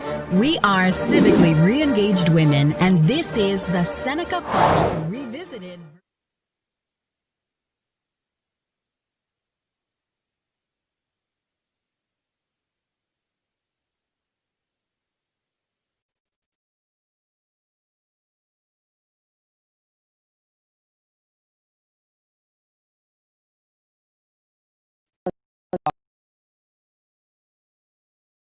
Also on display here at the Archives is a very rare copy of the 1297 Magna Carta. It greets you when you visit our Records of Rights exhibit. As you came in tonight into the Archives, it was right ahead of you, not lit up because the gallery's closed tonight, but I hope you'll come back and see our copy of Magna Carta. The Magna Carta is part of an exhibit called Records of Rights in the David M. Rubenstein Gallery. Mr. Rubenstein provided support for the gallery and even put his copy of Magna Carta on permanent display there. Tonight, we have a panel of Magna Carta scholars who will explore the ties between this historic document and how we live today. However, before we go any further, I'd like to tell you about a couple of evening programs coming up soon here in the McGowan Theater. This Friday, June 19, at 7 p.m., the AFI Docs Guggenheim Symposium pays tribute to documentary filmmaker Stanley Nelson, whose films on the African American experience have received wide acclaim. The program is being presented by the AFI Docs Documentary Film Festival in partnership with the Charles Guggenheim Center for Documentary Film here at the National Archives. Then on Thursday, June 25th at 7 p.m., we'll have a panel discussing DC statehood and the current state of our representative democracy. The panel will include former Washington, D.C. Mayor Anthony Williams, D.C. Delegate Eleanor Holmes Norton, and former New York Congressman Jim Walsh. The program is being presented in partnership with the U.S. Association of Former Members of Congress.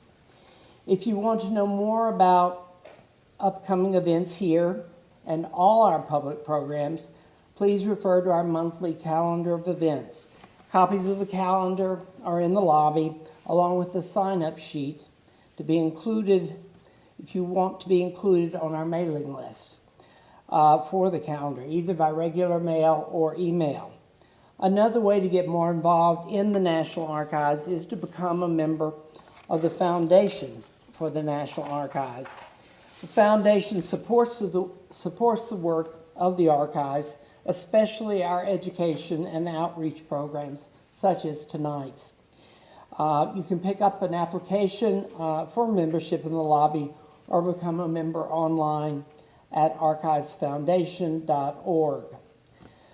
Tonight's program, getting back to tonight's program, will be a discussion of the influence of Magna Carta on American constitutionalism, including its place in the charters of the American colonies, its impact on our founding era, and its continued influence today. This program is presented in partnership with the Constitutional Sources Project, also known as ConSource, and we thank them for their support. The project is a nonprofit devoted to educating lawyers, judges, teachers, students, and the general public about American constitutional history. And with us tonight to open the program is the Executive Director of ConSource, Julie Silverbrook. Julie holds a law degree from the College of William and Mary and a bachelor's degree in political science from the George Washington University. Now, to introduce tonight's panel, please welcome Julie Silverbrook.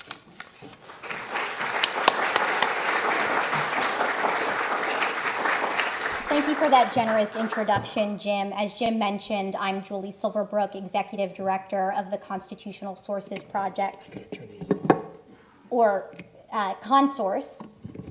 All right, we're good? Okay.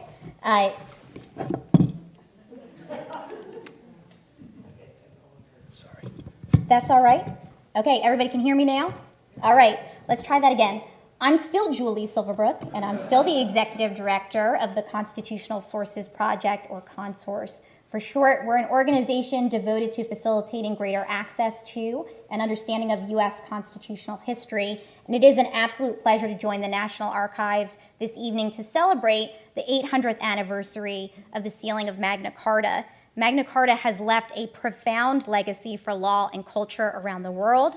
To commemorate Magna Carta and its powerful ideas, like trial by jury and due process of law embodied in its text, we have assembled an impressive group of scholars to discuss Magna Carta's influence on American constitutionalism. Tonight we will be joined by Jennifer Paxton, a medieval specialist from Catholic University of America, Robert Polito, author of In the Shadow of the Great Charter, who I heard gave a wonderful lecture this afternoon, and Bruce O'Brien, a Magna Carta expert from the University of Mary Washington. Tonight's program will be live tweeted on the ConSource Twitter page, live streamed on the National Archives YouTube page, and I'm told that C-SPAN is also here with us this evening. I hope folks joining us at home and around the world will tune in online and on social media. And with that, I now have the great privilege of welcoming to the stage our expert panelists, as well as our distinguished moderator, Judge Royce Lamberth, Senior United States District Judge for the District of Columbia. Please join me in welcoming them.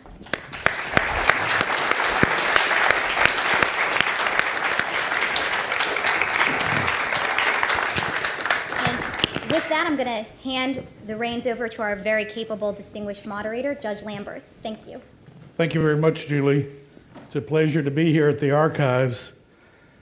As you know, it was 800 years ago today that a group of English barons forced King John to sign a charter known as Magna Carta with the idea that the king's capacity to kill or imprison should not be exercised at his whim, but that he should have explicit constraints, that is, that he would be subject to law, and that neither force nor detention would be used against a free man except in accordance with the lawful judgment of his equals or by the law of the land. Those are the words from that 1215 version of the Magna Carta. You'll hear a lot tonight about the impact Magna Carta has had in this country, in both state constitutions and, of course, in the United States Constitution.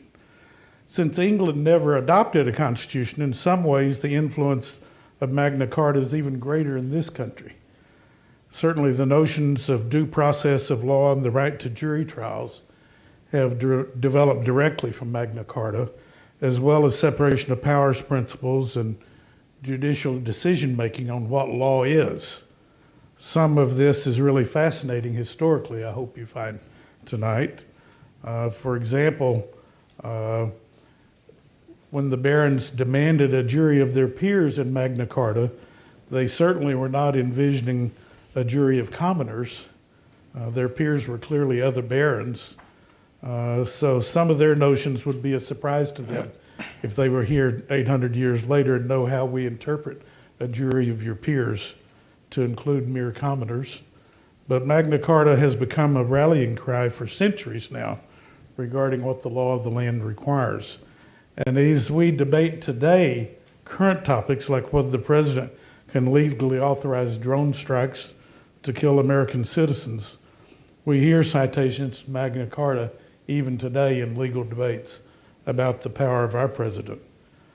As many of you know, there was a great ceremony today at Runnymede to celebrate this 800th anniversary.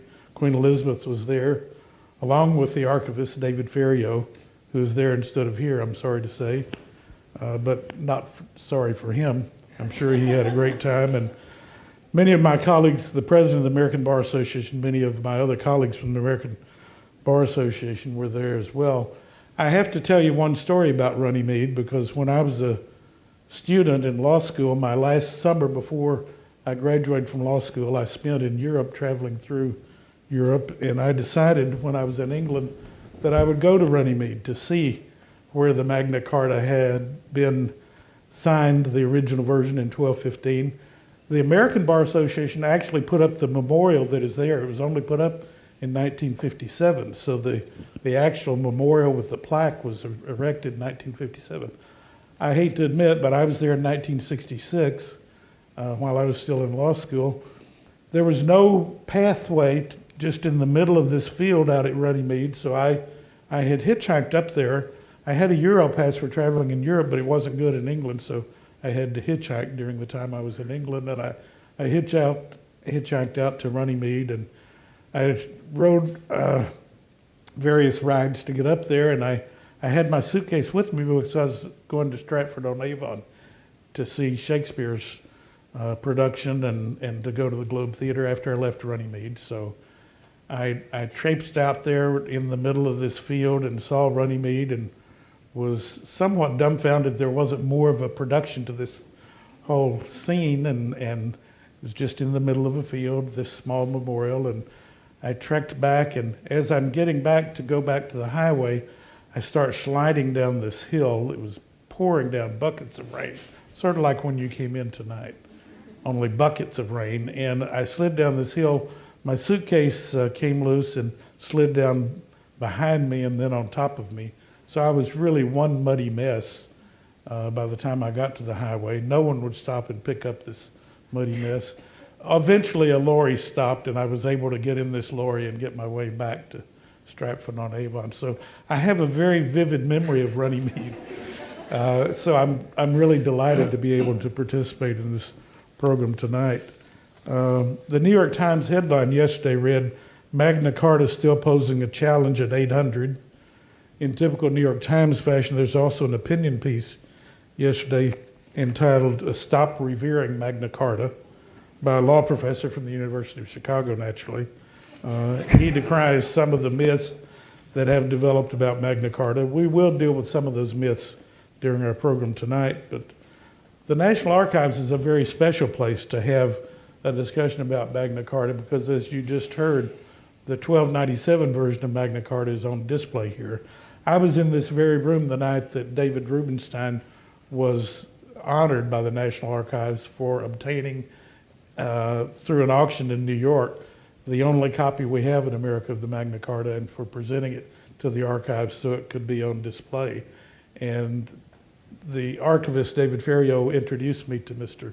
Rubenstein that night, and it was one of my great thrills in life to meet one of our real American heroes who's really doing something with the $1 billion he made to improve our life of all of us in this country, and certainly preserving the Magna Carta as one of our charters of freedom is something great he's done for this country, I think. So I think I want to stop talking myself and get to our illustrious panel, and I will start as we do chronologically with asking Bruce and Jenny if they will give us, we'll start with Bruce, sort of a historical overview of the run-up to what happened in 1215, and then Jenny will talk more about the actual sealing of the Magna Carta itself in 1215. But Bruce, you want to start? Well, thank you very much. As I was listening to your anecdote, Judge Lambert, it struck me that your experience and King John's were not so dissimilar.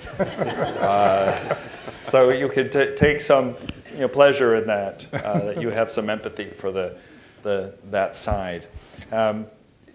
I am, as Julie said, a professor down at Mary Washington, but I'm also the academic lead and chair of the Literary Board of Early English Laws, which is a British state-funded project to publish, re-edit, and translate all early English law up to Magna Carta, including Magna Carta. And the reason I say that is because I think oftentimes people think here, and I don't blame them for it, that Magna Carta just springs from nowhere. Suddenly there's this medieval document that appears, and it's very important, and there's not a lot of attention given to what came before, and also not a lot of attention given to what came after until it gets to the colonies, and then it does take on a very vibrant and different kind of life. But the texts that we do in the project, there are 150 of them, are in fact all legal texts that predate Magna Carta. So there's a very vibrant legal culture going on in England up to Magna Carta, and Magna Carta, from that perspective, is just part of it. It's not something out of the blue. It's not something so surprising as a legal text, a text where people try to hash out what they think the law should be. And instead of taking you through all of the weeds of those texts, which are a lot of fun, they're all online, they're all free, instead I'll just talk about, I think, something that leads up to Magna Carta that's quite important, and that is the relationship of monarchs to the law. And because Magna Carta itself is, I think, probably at its core, a rejection of tyranny. It's a statement that kings do not have absolute power, that there are checks on royal authority when royal behavior is bad, that these should be invoked. That is an old tradition, not spelled out with quite the same detail as in Magna Carta, but an old tradition in English law.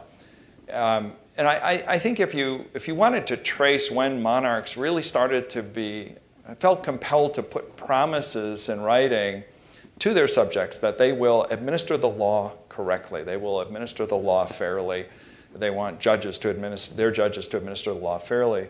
You're looking at the 10th century, Edgar, who's king of the end of the 10th century, who is a powerful king, and he is nevertheless someone who makes concessions. And one of them is he begins this practice of promising in his law codes to honor them, honor the very laws, and to not be abusive, not be a bad king.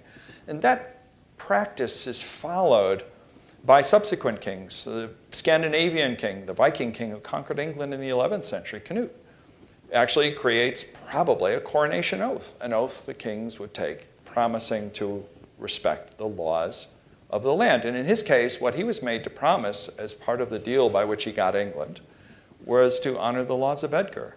So again, it's this backward-looking precedent. These are the good old laws, I will honor them. And you can follow that, hopping and skipping all the way up to Magna Carta, even over the Norman conquest in 1066. A dynasty, to call it foreign is wrong because they're cousins. But William the Conqueror fights a battle, kills the king, Harold, and takes over the kingdom. It's always a mistake to have a very centralized government. When they fall very fast. And for hundreds of years, scholars have tried to sort out, what happened.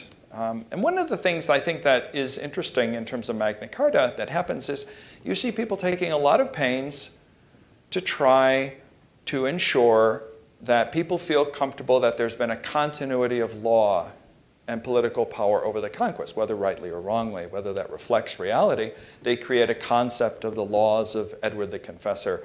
And each king after, from William on, promises to honor those laws. And those are the laws of the last English king. Now, they don't exist. There was no code issued by Edward.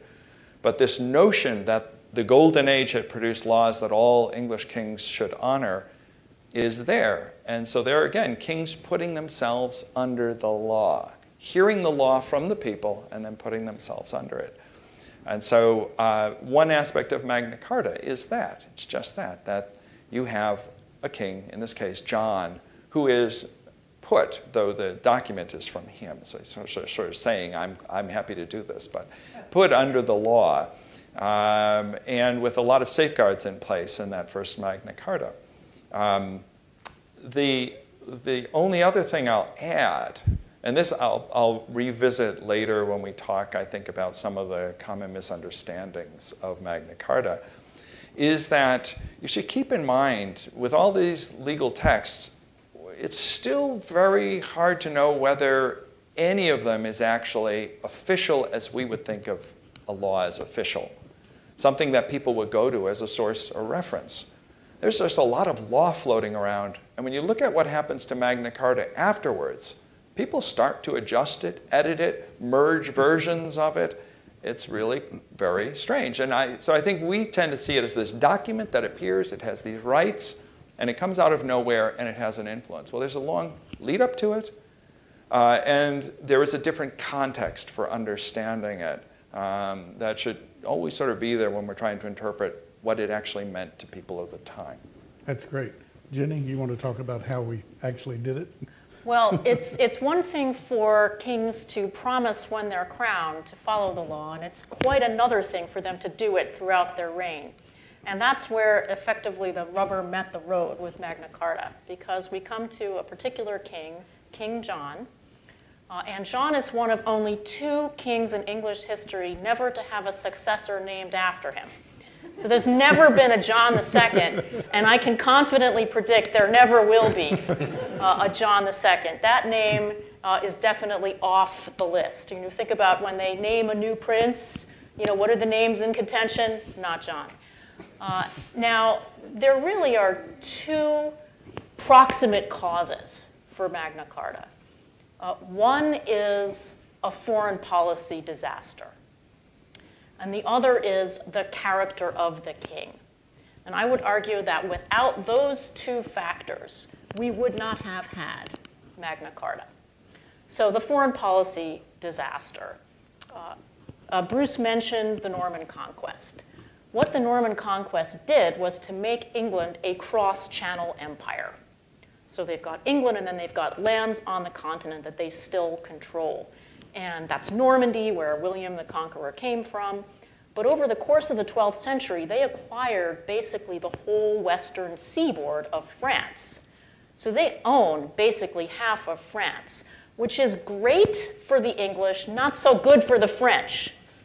So there is a standing conflict between the French kingdom and the kings of England. And it is exacerbated by the weird sort of feudal situation that obtained English control.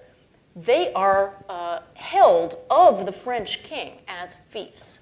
So the French king is actually the overlord of the English king in his capacity as Duke of Normandy, Count of Anjou, etc., etc. Now, this is really a false position for 2 kings to be in regard to each other, because the sovereignties conflict. But they haven't sorted that out in the 12th and 13th centuries.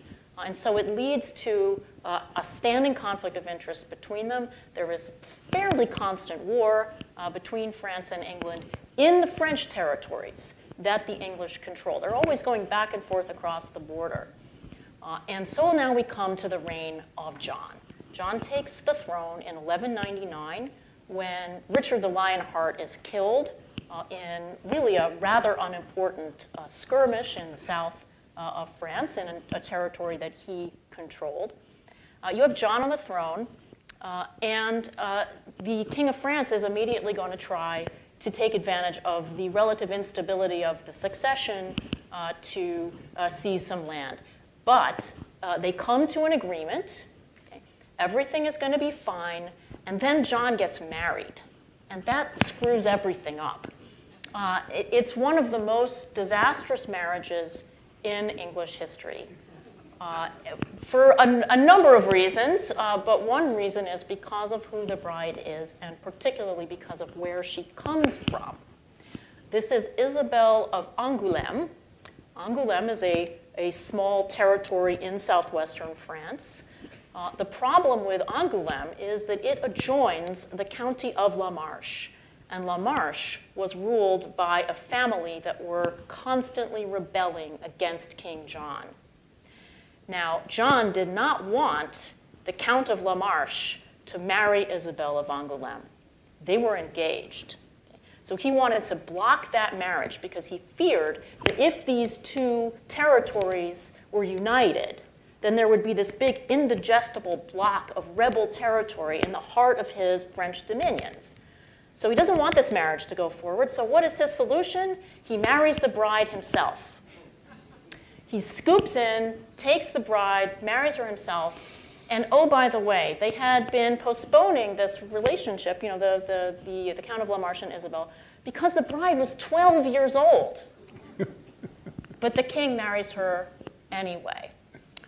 Now, this might have been okay if the king had compensated the Count of La Marche for stealing his fiancée. But John was just the sort of guy not to do that.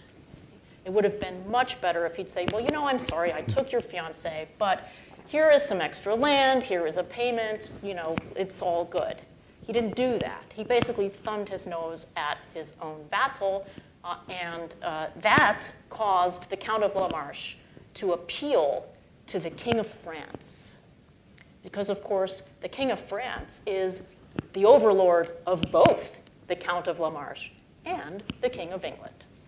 So he appeals to the King of France, and the King of France has just been waiting for an opportunity to do something against King John. And here this is delivered to him on a silver platter. Because, of course, John has violated the rights of his vassal in taking the fiancé without compensation. And so the King of France confiscates the lands that the King of England owns in France. And then he actually makes good on the confiscation by force of arms. And he invades Normandy and he conquers it. Now, the King of England has lost all the land in France, or lots of it, okay? And particularly the land that people actually care about, Normandy. And this is a complete disaster. Kings of France, or kings of any kingdom, are not supposed to lose land. If anything, you're supposed to increase it, not lose land. And now John is in a bind because he has to try to get the land back. He needs to pay for the reconquest. He can't pay for it because now all of a sudden he's not getting any revenue from that land anymore. So he has to tax England unmercifully in order to pay for the effort to get the land in France back. So he is now in a vicious circle because the more he taxes England, the more they hate him. Okay? But he has to get the land back or he will lose face as king. And it goes on like this for about 10 years. In 1214, he basically makes one last effort to recover the land in France. He gathers together a coalition of continental allies, in particular his nephew, who is a German nobleman. And he's going to do a pincer movement. So his allies are going to come into France from the northeast.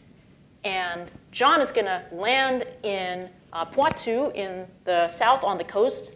And then they're going to meet up, head towards Paris, and get the King of France sort of in a vice. But it doesn't work, okay, because John is bottled up On the coast, he can never meet his ally, so his ally has to go up against the King of France alone. And there is a battle between the King of France and this German ally, and the French win the battle. And the battle is called the Battle of Bouvines, and all commentators on Magna Carta will agree that there is pretty much a straight line from Bouvines to Runnymede, because the barons in England are basically waiting on the sidelines to forgive him all the other stuff he's done. But if he's not, they're done with him. And this battle takes place in July of 1214. In the fall of 1214, the barons are already gathering together to talk about what to do about King John. And by the spring of that year, they are actively discussing some of the issues that end up in the draft of Magna Carta. So that's the foreign policy cause for Magna Carta, but there is also a character cause for Magna Carta, which is the fact that John was detested widely by his barons. He was regarded as untrustworthy, vicious, cruel. He was just the sort of person who you would have to extract promises from, because he didn't keep his word. He was basically well known for that. One of the things that he did to raise money for this continual effort to recover land in France was to fine people arbitrarily for offenses that sometimes were real and sometimes invented.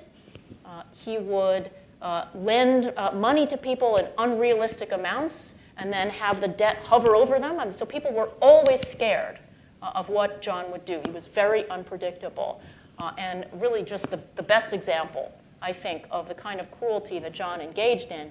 He got into a dispute with one of his vassals named William de Brieuze, and he actually had the wife and son of this vassal starved to death. Okay?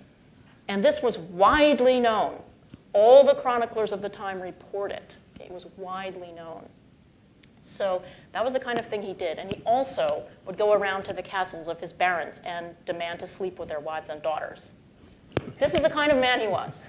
So this is the kind of person who you would definitely want to promise on parchment that he was going to be a good boy.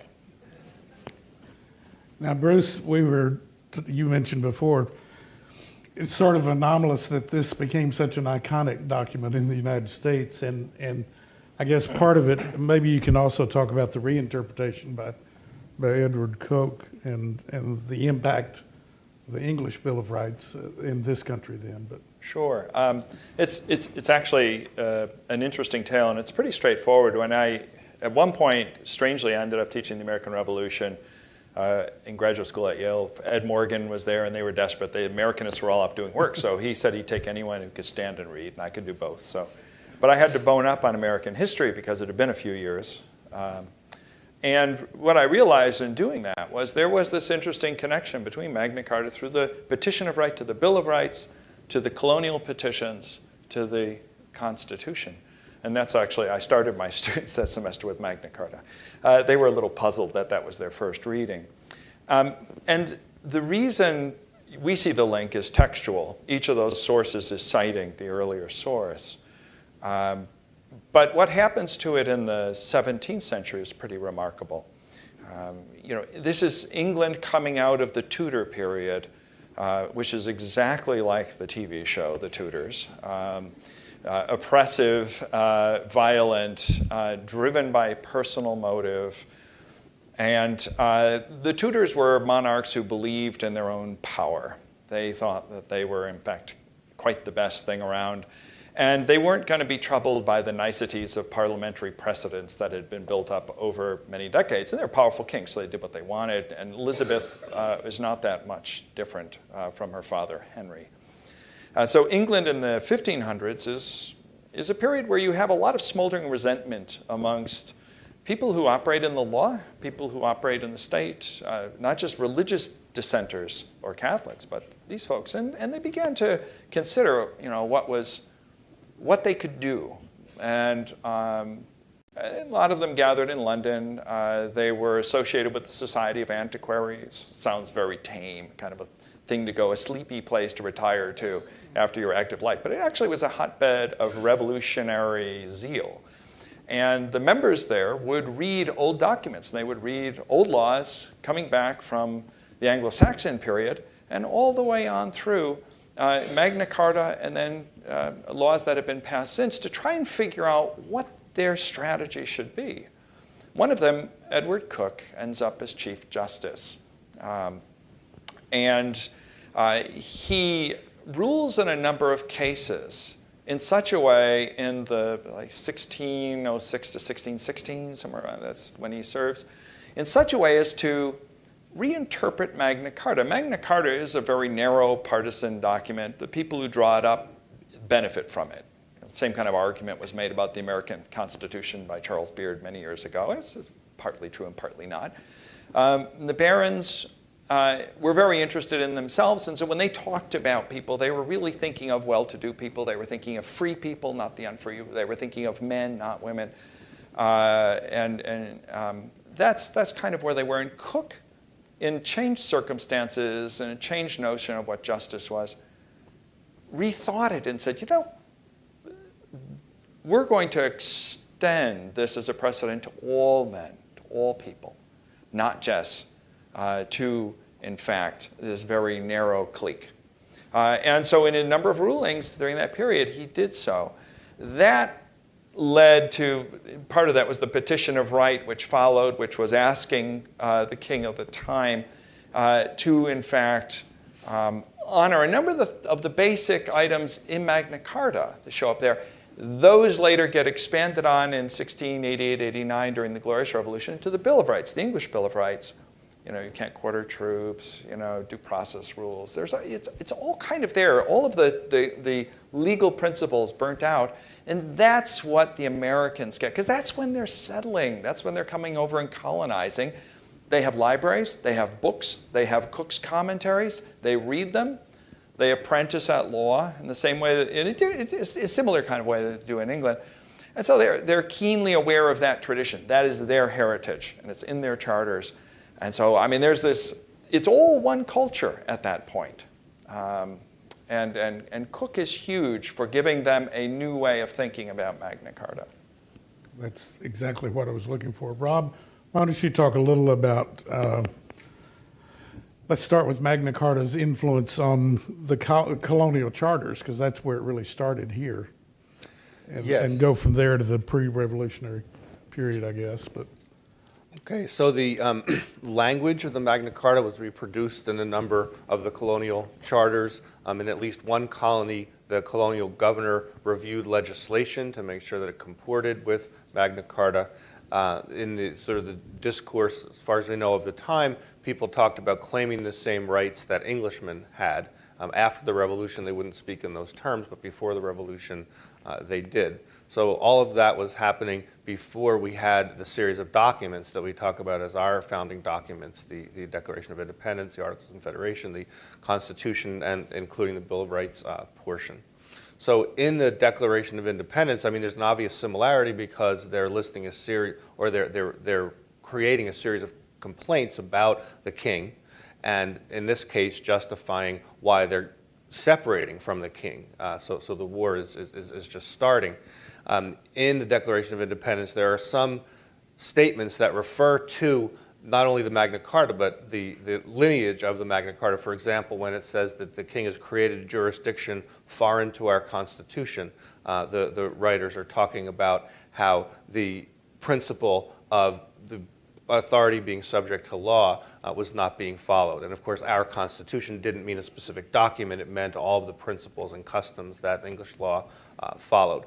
So that's the Declaration of Independence. In the Constitution itself, there are several references that also connect to the Magna Carta. The first one is in Article 1, listing out the powers of the national legislature, where it says that the privilege of habeas corpus will not be suspended except by Congress and except in very limited circumstances. I should explain just really briefly that habeas corpus is a form of pleading in which you request to be brought before a court so that you can show that you're unjustly confined by the state. So that's why a lot of people talk about habeas corpus as sort of the most basic right as against the government, because it allows you, no matter what the circumstances of your confinement, to come in and say this fact of confinement is unlawful and I must be released. So you go back to Article 39 that Judge Lamberth mentioned earlier, that says that no one will be taken, the king will not go against anyone except by law of the land. And so the law of the land meant that if the confinement was unjust, then you ought to be able to appeal it. You ought to be able to seek relief from it. And this was true whether you were simply captured by the government, whether you had been tried and convicted and had exhausted all of your appeals so that appeals were no longer possible, whether you were captured and not charged with anything.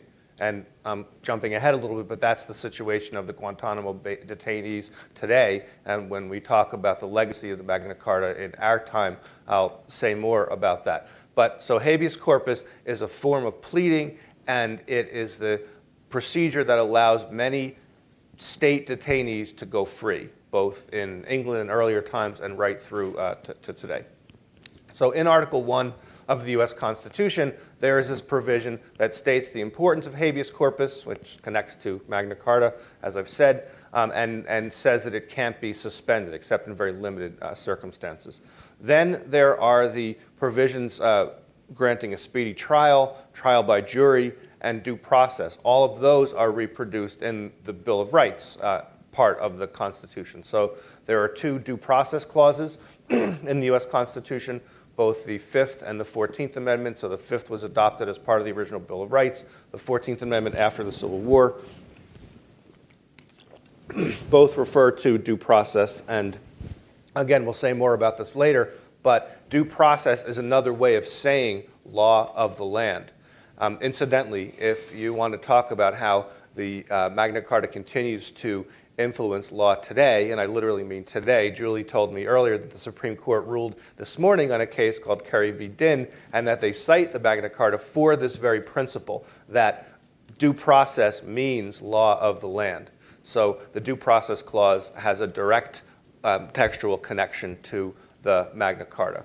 And then, of course, there's the right to jury trial, because Article 39 and 40 say that you can't be imprisoned or punished except by lawful judgment of your peers or by law of the land, and that to no one will be delay or deny justice. So each of these refers to trial by jury, respectively, and the right to a speedy trial as well. So these are provisions in the Bill of Rights.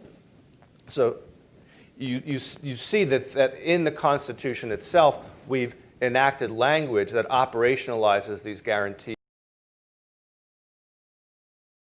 and they become directly part of our law. And of course, since we do have a written Constitution, unlike Britain, right, so lawyers will cite to these provisions and even use these rights as a source of an action many times in court. And Bruce, I take it that a number of state constitutions enacted at that time did the same, relied on language from the Magna Carta and the English Bill of Rights. It's certainly in a lot of the colonial statutes and charters. It's in a lot of the charters, and is something that through the 1600s is well known to all throughout the colonies, Georgia all the way up to New Hampshire.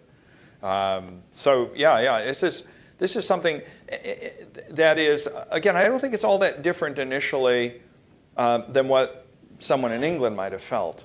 But it's the increasing alienation of the colonies that gives it more freight, because they start going back to these, because those are the things that are challenged by the English monarchs. They say, well, hold on, what is our charter? And it starts to actually take on a new life for them. Good. You also, Bruce, were talking about the myth of the Magna Carta. Let's talk a little more about what the myth is. Well, a couple of things to say here. One, myth is not a bad word, right? Myth is, I was reading the op-eds today,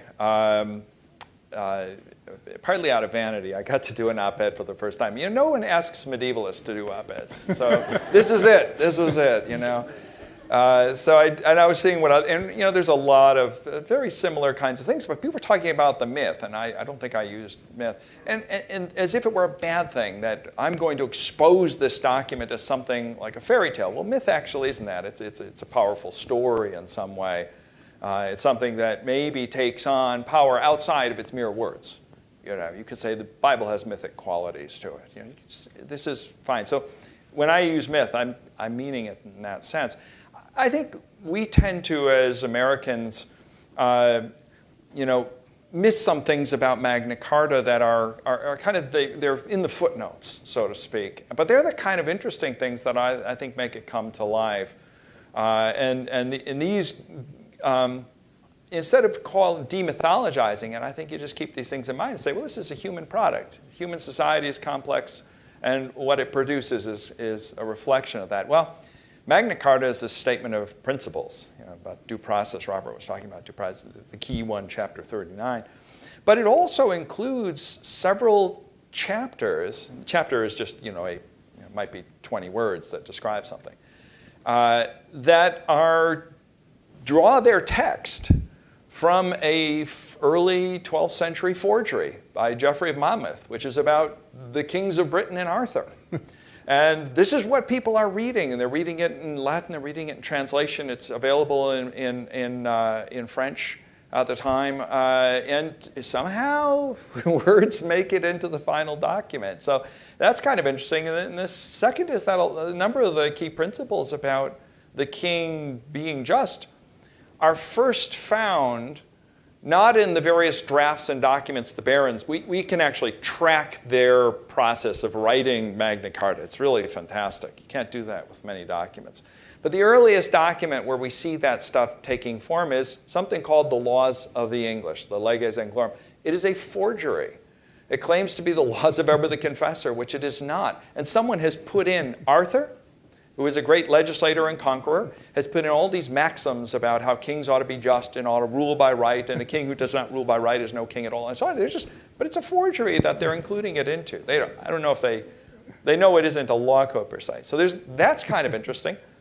The most radical parts of the Magna Carta get cut out. So we get the stuff that, through the tests of time, which means politics, the things that survive through politics, like due process and jury trial, we get those now. But at the time, Magna Carta had a clause for enforcement that was quite revolutionary. The barons would form a council, and when the king misbehaved, they would basically appoint a posse to go after him and rustle his cattle. Or that's the process called distraint. We're going to take a lot of your property until you behave, John. And so they have that all worked out. And John agrees to that. Now, that gets cut out immediately. War starts. But, that's a remarkable thing. It's pretty remarkable what survives, but that's even more remarkable. And then the last thing I alluded to earlier, we tend to think, because we're a very text-oriented constitutional culture, as Robert has mentioned, the British don't have a constitution, and it works out okay over there. They've done all right over the centuries. But we think it's very important to have everything in writing. And so we think of writing as here are the words. Here is what the king and the barons agreed. These are what was said. Well, if you look at what happened to Magna Carta after it was issued, so 1215, they agree to it, gets sealed. Copies are ordered to be sent out. Then they're immediately annulled by the Pope, who basically considers John a vassal. 1216, it gets reissued as a way to end the Civil War. 1217, and then 1225 is the big one, and then there's the one in the 30s, and there's one in the 50s maybe. It gets reissued a bunch of times with different chapters. And that's confusing enough, because there is no point where someone says, well, hold on, that's the old edition. You can't cite that in court.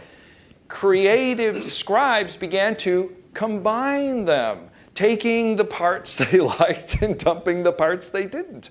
So anyone walking into a library and say 1230 and saying, well, I've heard about Magna Carta in Rome. I came all the way to see what a fantastic, well, they say which version? We have like 30 or 40 different versions of it. And they didn't sort out which king had signed it for 500 years. They thought it was Henry III, not John. And so again, it's in Cook's day, or actually after Cook. It's in the 1700s that they sort that out. So it's a document, but not kind of like our Constitution in that sense. You had some skepticism, Jenny, about whether it's worked better in England or here. Oh, I don't know if this is the occasion for that when we're all talking about, Anglo-American friendship today. So, Rob, you want to talk about the myth? Sure. I mean, as Bruce was saying, there are a lot of different dimensions to myth and a lot of different ways of understanding what a myth is. But in one specific sense, people have written. Edward Jenks in 1904 wrote an article basically saying that this was not a document that spoke for the common people. This was not an origin of cherished rights. It was simply an agreement between one wealthy person and a group of other wealthy people. And I mean, it's pretty clear that you can't disagree with that on those specific terms.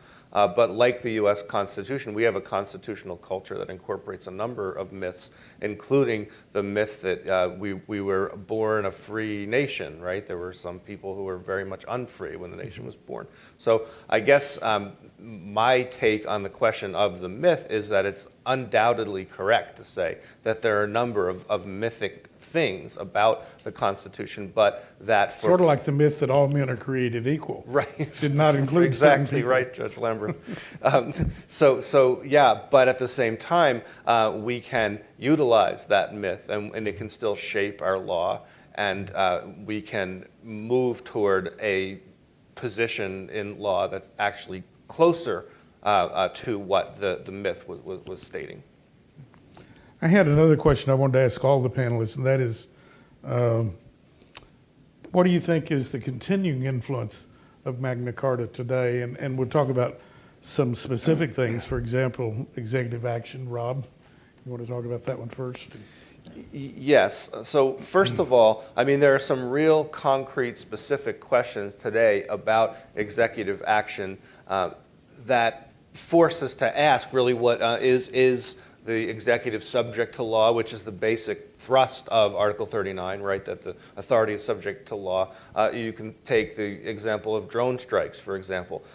This is a due process question in the sense that something's being taken away from people, namely their lives, without a hearing, without any kind of judicial ruling, but simply as a result of internal deliberations within the executive branch. So the Obama administration has explained that to them, due process doesn't always mean judicial process. In other words, due process is a flexible concept. Any lawyer will tell you that, but that in fact it's so flexible that it can be stretched to say that you can deprive someone of their life without going to a court. The deliberations that suffice to be due process can take place completely outside of a court and without any judicial official being involved. And this is something I think we need to talk very seriously about, because what does due process mean if the executive can take life without a trial? I mean, that sort of directly contradicts what Article 39 says. The barons certainly didn't think that's what they were doing with King John, did they? I think they would have had a problem with that, yes.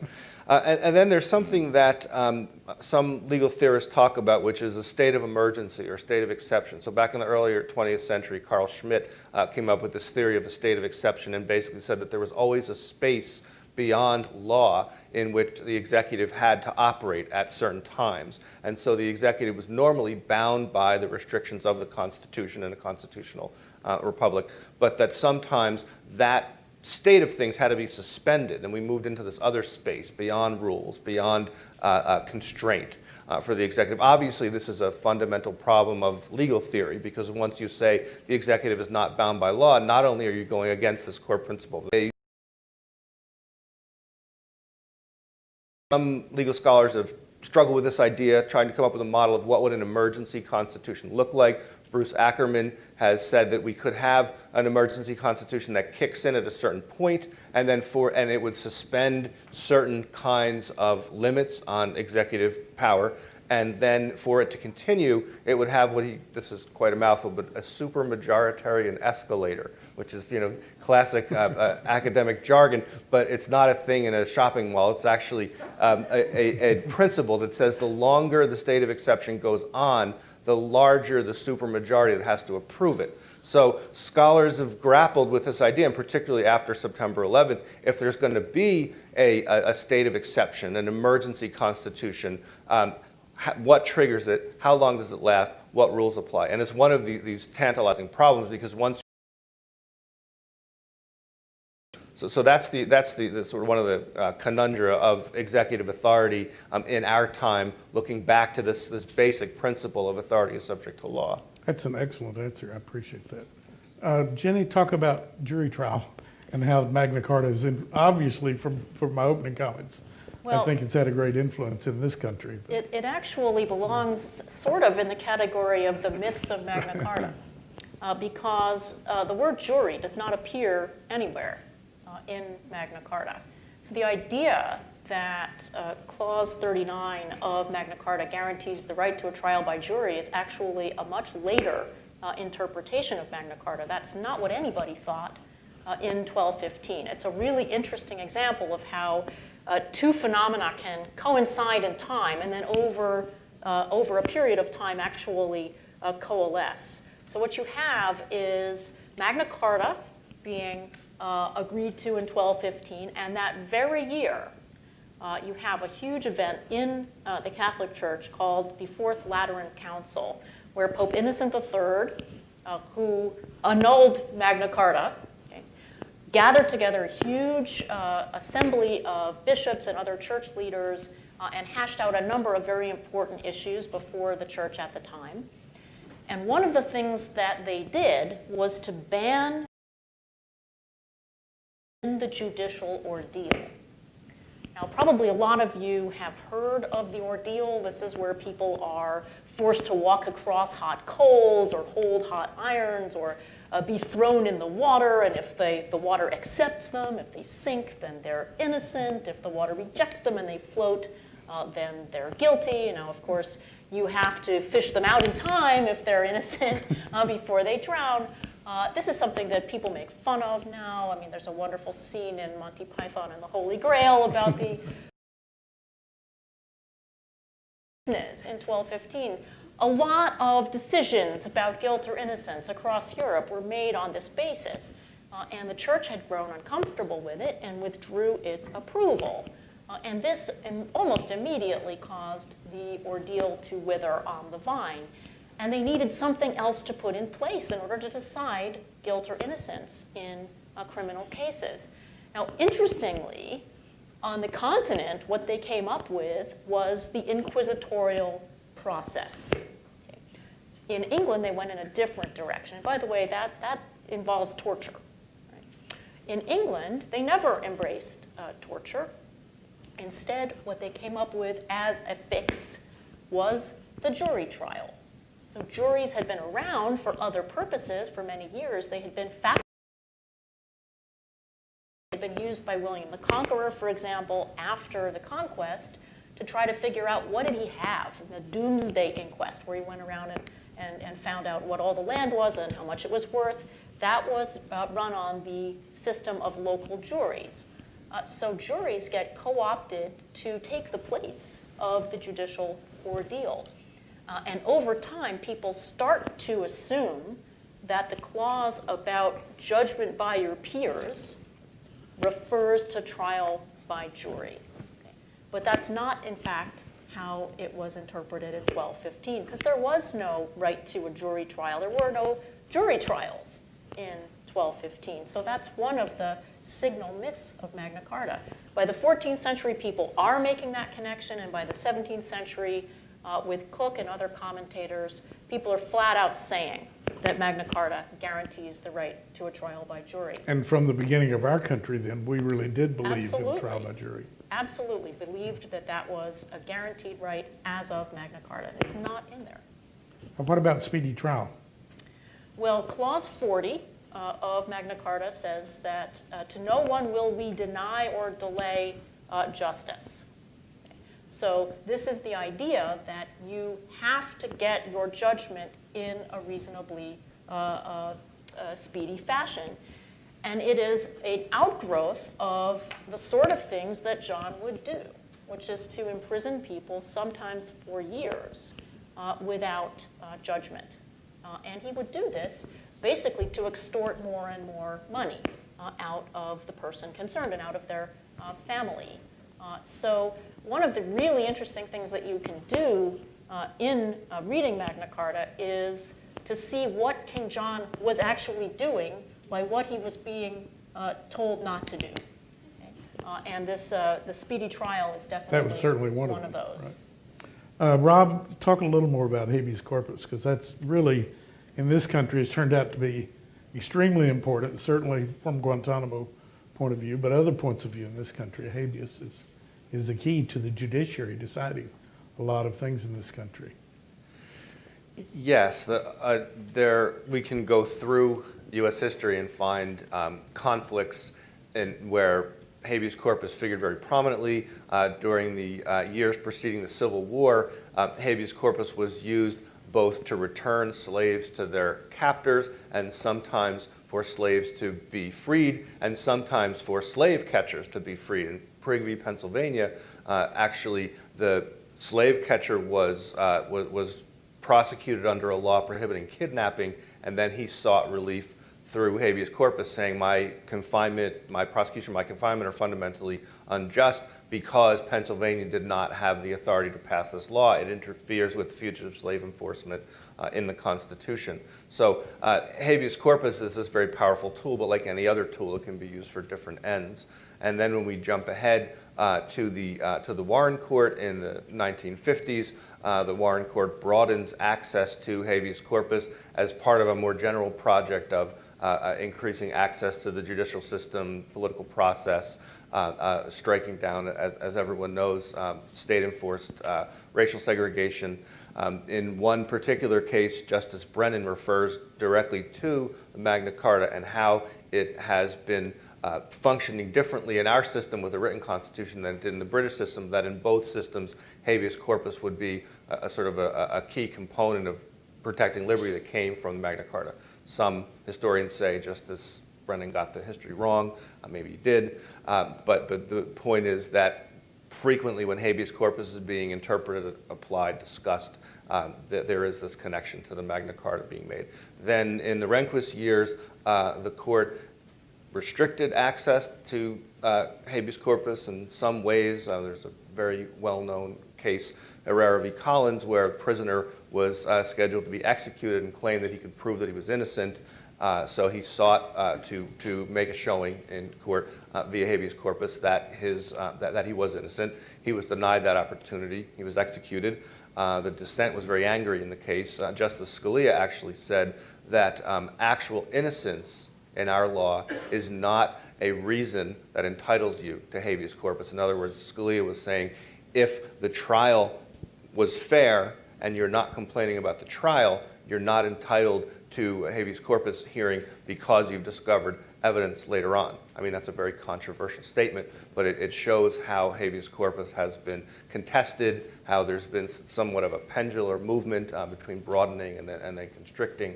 And then finally, scholars have noted a similarity between the way habeas corpus was manipulated by English kings and the way by moving a prisoner out of the realm, so to speak, right, the writ of habeas corpus wouldn't reach to them. And so we're talking about taking someone, at least until the Supreme Court said that the Constitution reached Guantanamo Bay, that was a strategy that could be effective. So habeas corpus is not available if you're not in the realm, just as it was not when the English kings moved prisoners out of the realm. And then this brings us up to the 2008 case of Boumediene v. Bush, which is kind of what got me interested in looking at these Magna Carta U.S. Constitution connections in the first place. So Boumediene was a case where Guantanamo Bay detainees were requesting the right to make a habeas corpus petition and had been denied. And in that case, Justice Kennedy cited the Magna Carta directly, said the Magna Carta via habeas corpus was this very important mechanism by which people could protest their unlawful confinement by the government. So there is a real practical legal effect to the continued citation of the Magna Carta, because it's a way of putting a check on the executive, and it happens in 2008. One of the other things, if you read the oral arguments in not only Boumediene but the other detainee cases that were decided a couple of years earlier, is that you see there's a question about habeas corpus and exactly how it's used. So when you make a petition, right, so the return is a hearing at a later date when the government comes in and shows their reasons why they've detained the prisoner. Well, what happens if the government says, we've detained the prisoner pursuant to our executive authority, we've detained the prisoner for treason, we've detained the prisoner because the prisoner is a threat to the security of the country? Is that enough? Is that showing enough? Or is there something more that has to be done? Or can then the prisoner respond? So as important a tool as habeas corpus is to protect and secure and sometimes gain liberty, it is also very important to know exactly how it functions. And that was something that was contested by some of the administration lawyers as they talked about how the habeas corpus petition should proceed. And then, of course, after Boumediene was decided in 2008, there were a large number of hearings where, because just getting the right to make a showing that you should be freed doesn't mean that you're going to be freed. And in fact, most of the petitioners weren't. But the years following 2008, up until recently, there was litigation where petitions were made, petitions were denied, the denial was appealed, and so forth. So that's not a particularly happy story in terms of liberty, but again, it does show that we're still talking about and trying to come to terms with this tool of protecting individual rights now.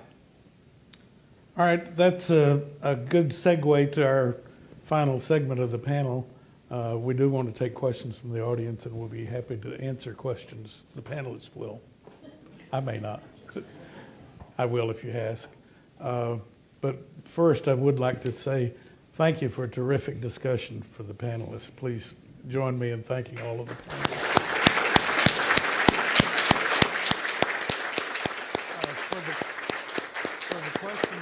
Come down to one of the microphones, or someone will hand you a microphone. Well, I would appreciate it, so we can make sure that our audience who's not here in the auditorium also hears the question.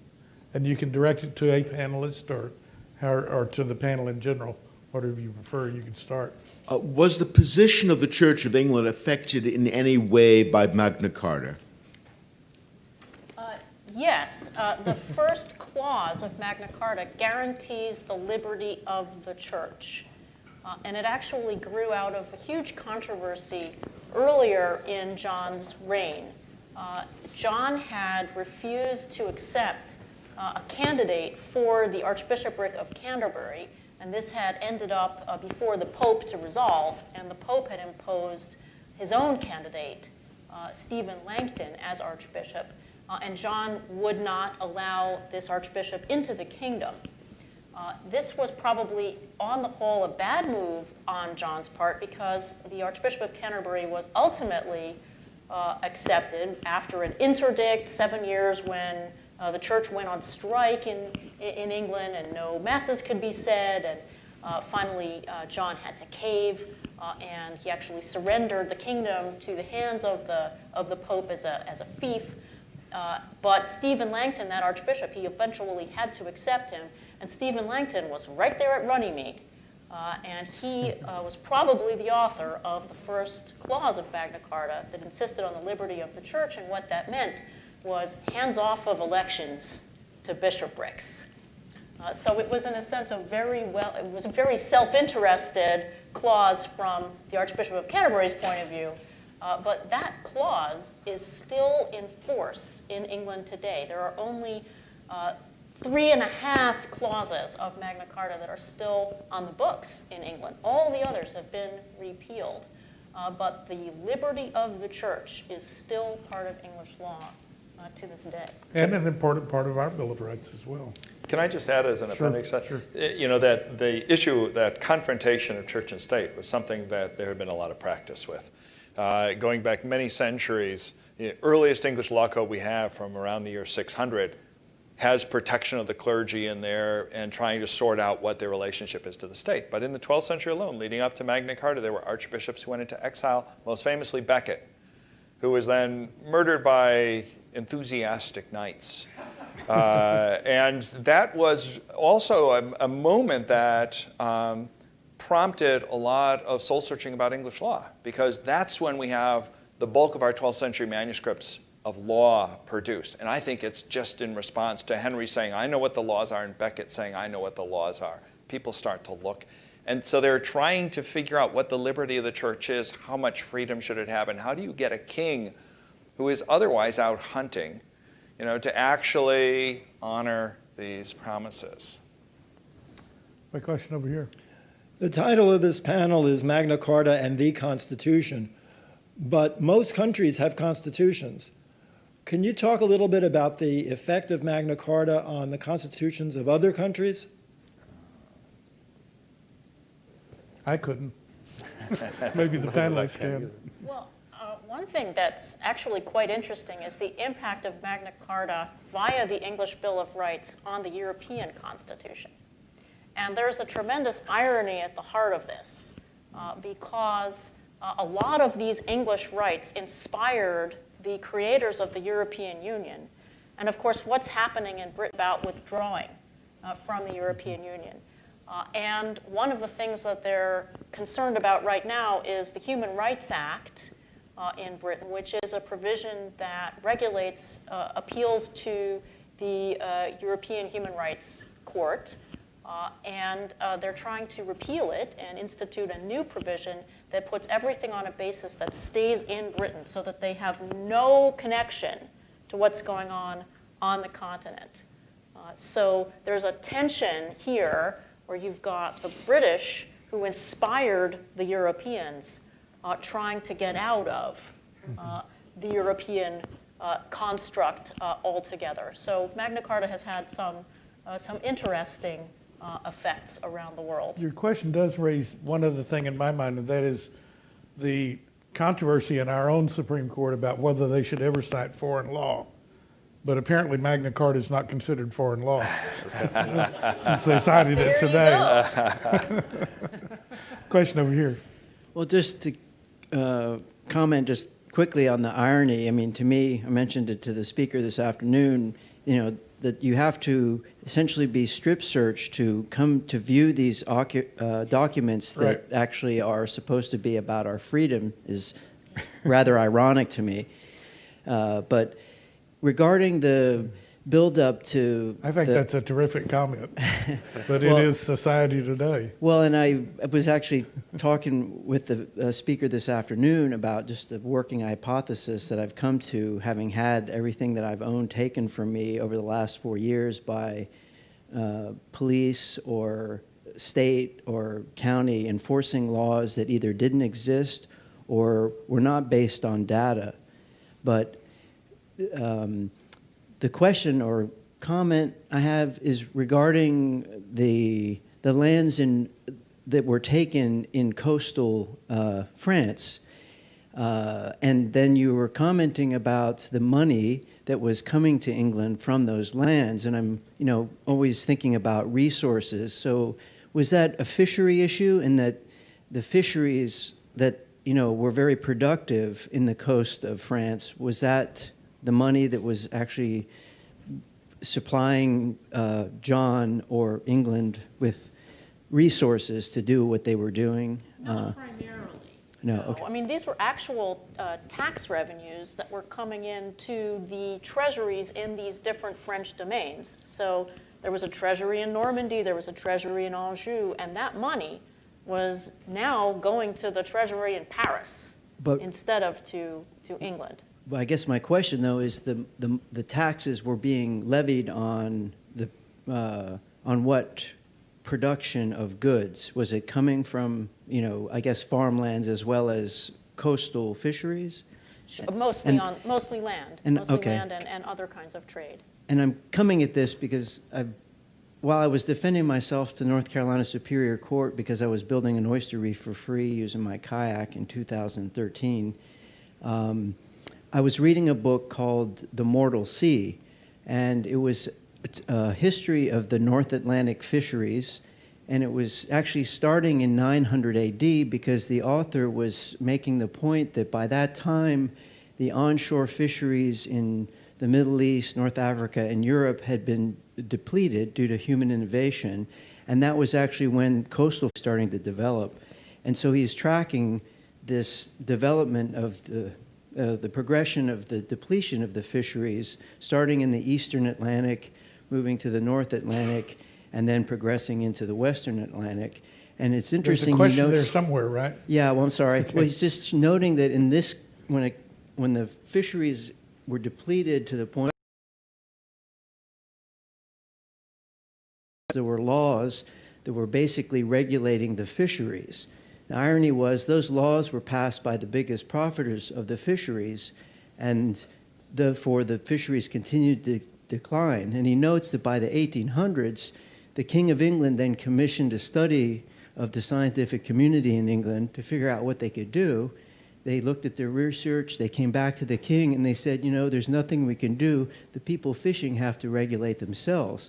And he notes that the King of England at that time put his stamp of approval on that. And so it was ironic to me. I'm reading this while I'm defending myself to North Carolina Superior Court on charges against me because I was building an oyster reef for free using my kayak, which those charges were ultimately dropped because the state had no data to support closing all these waters.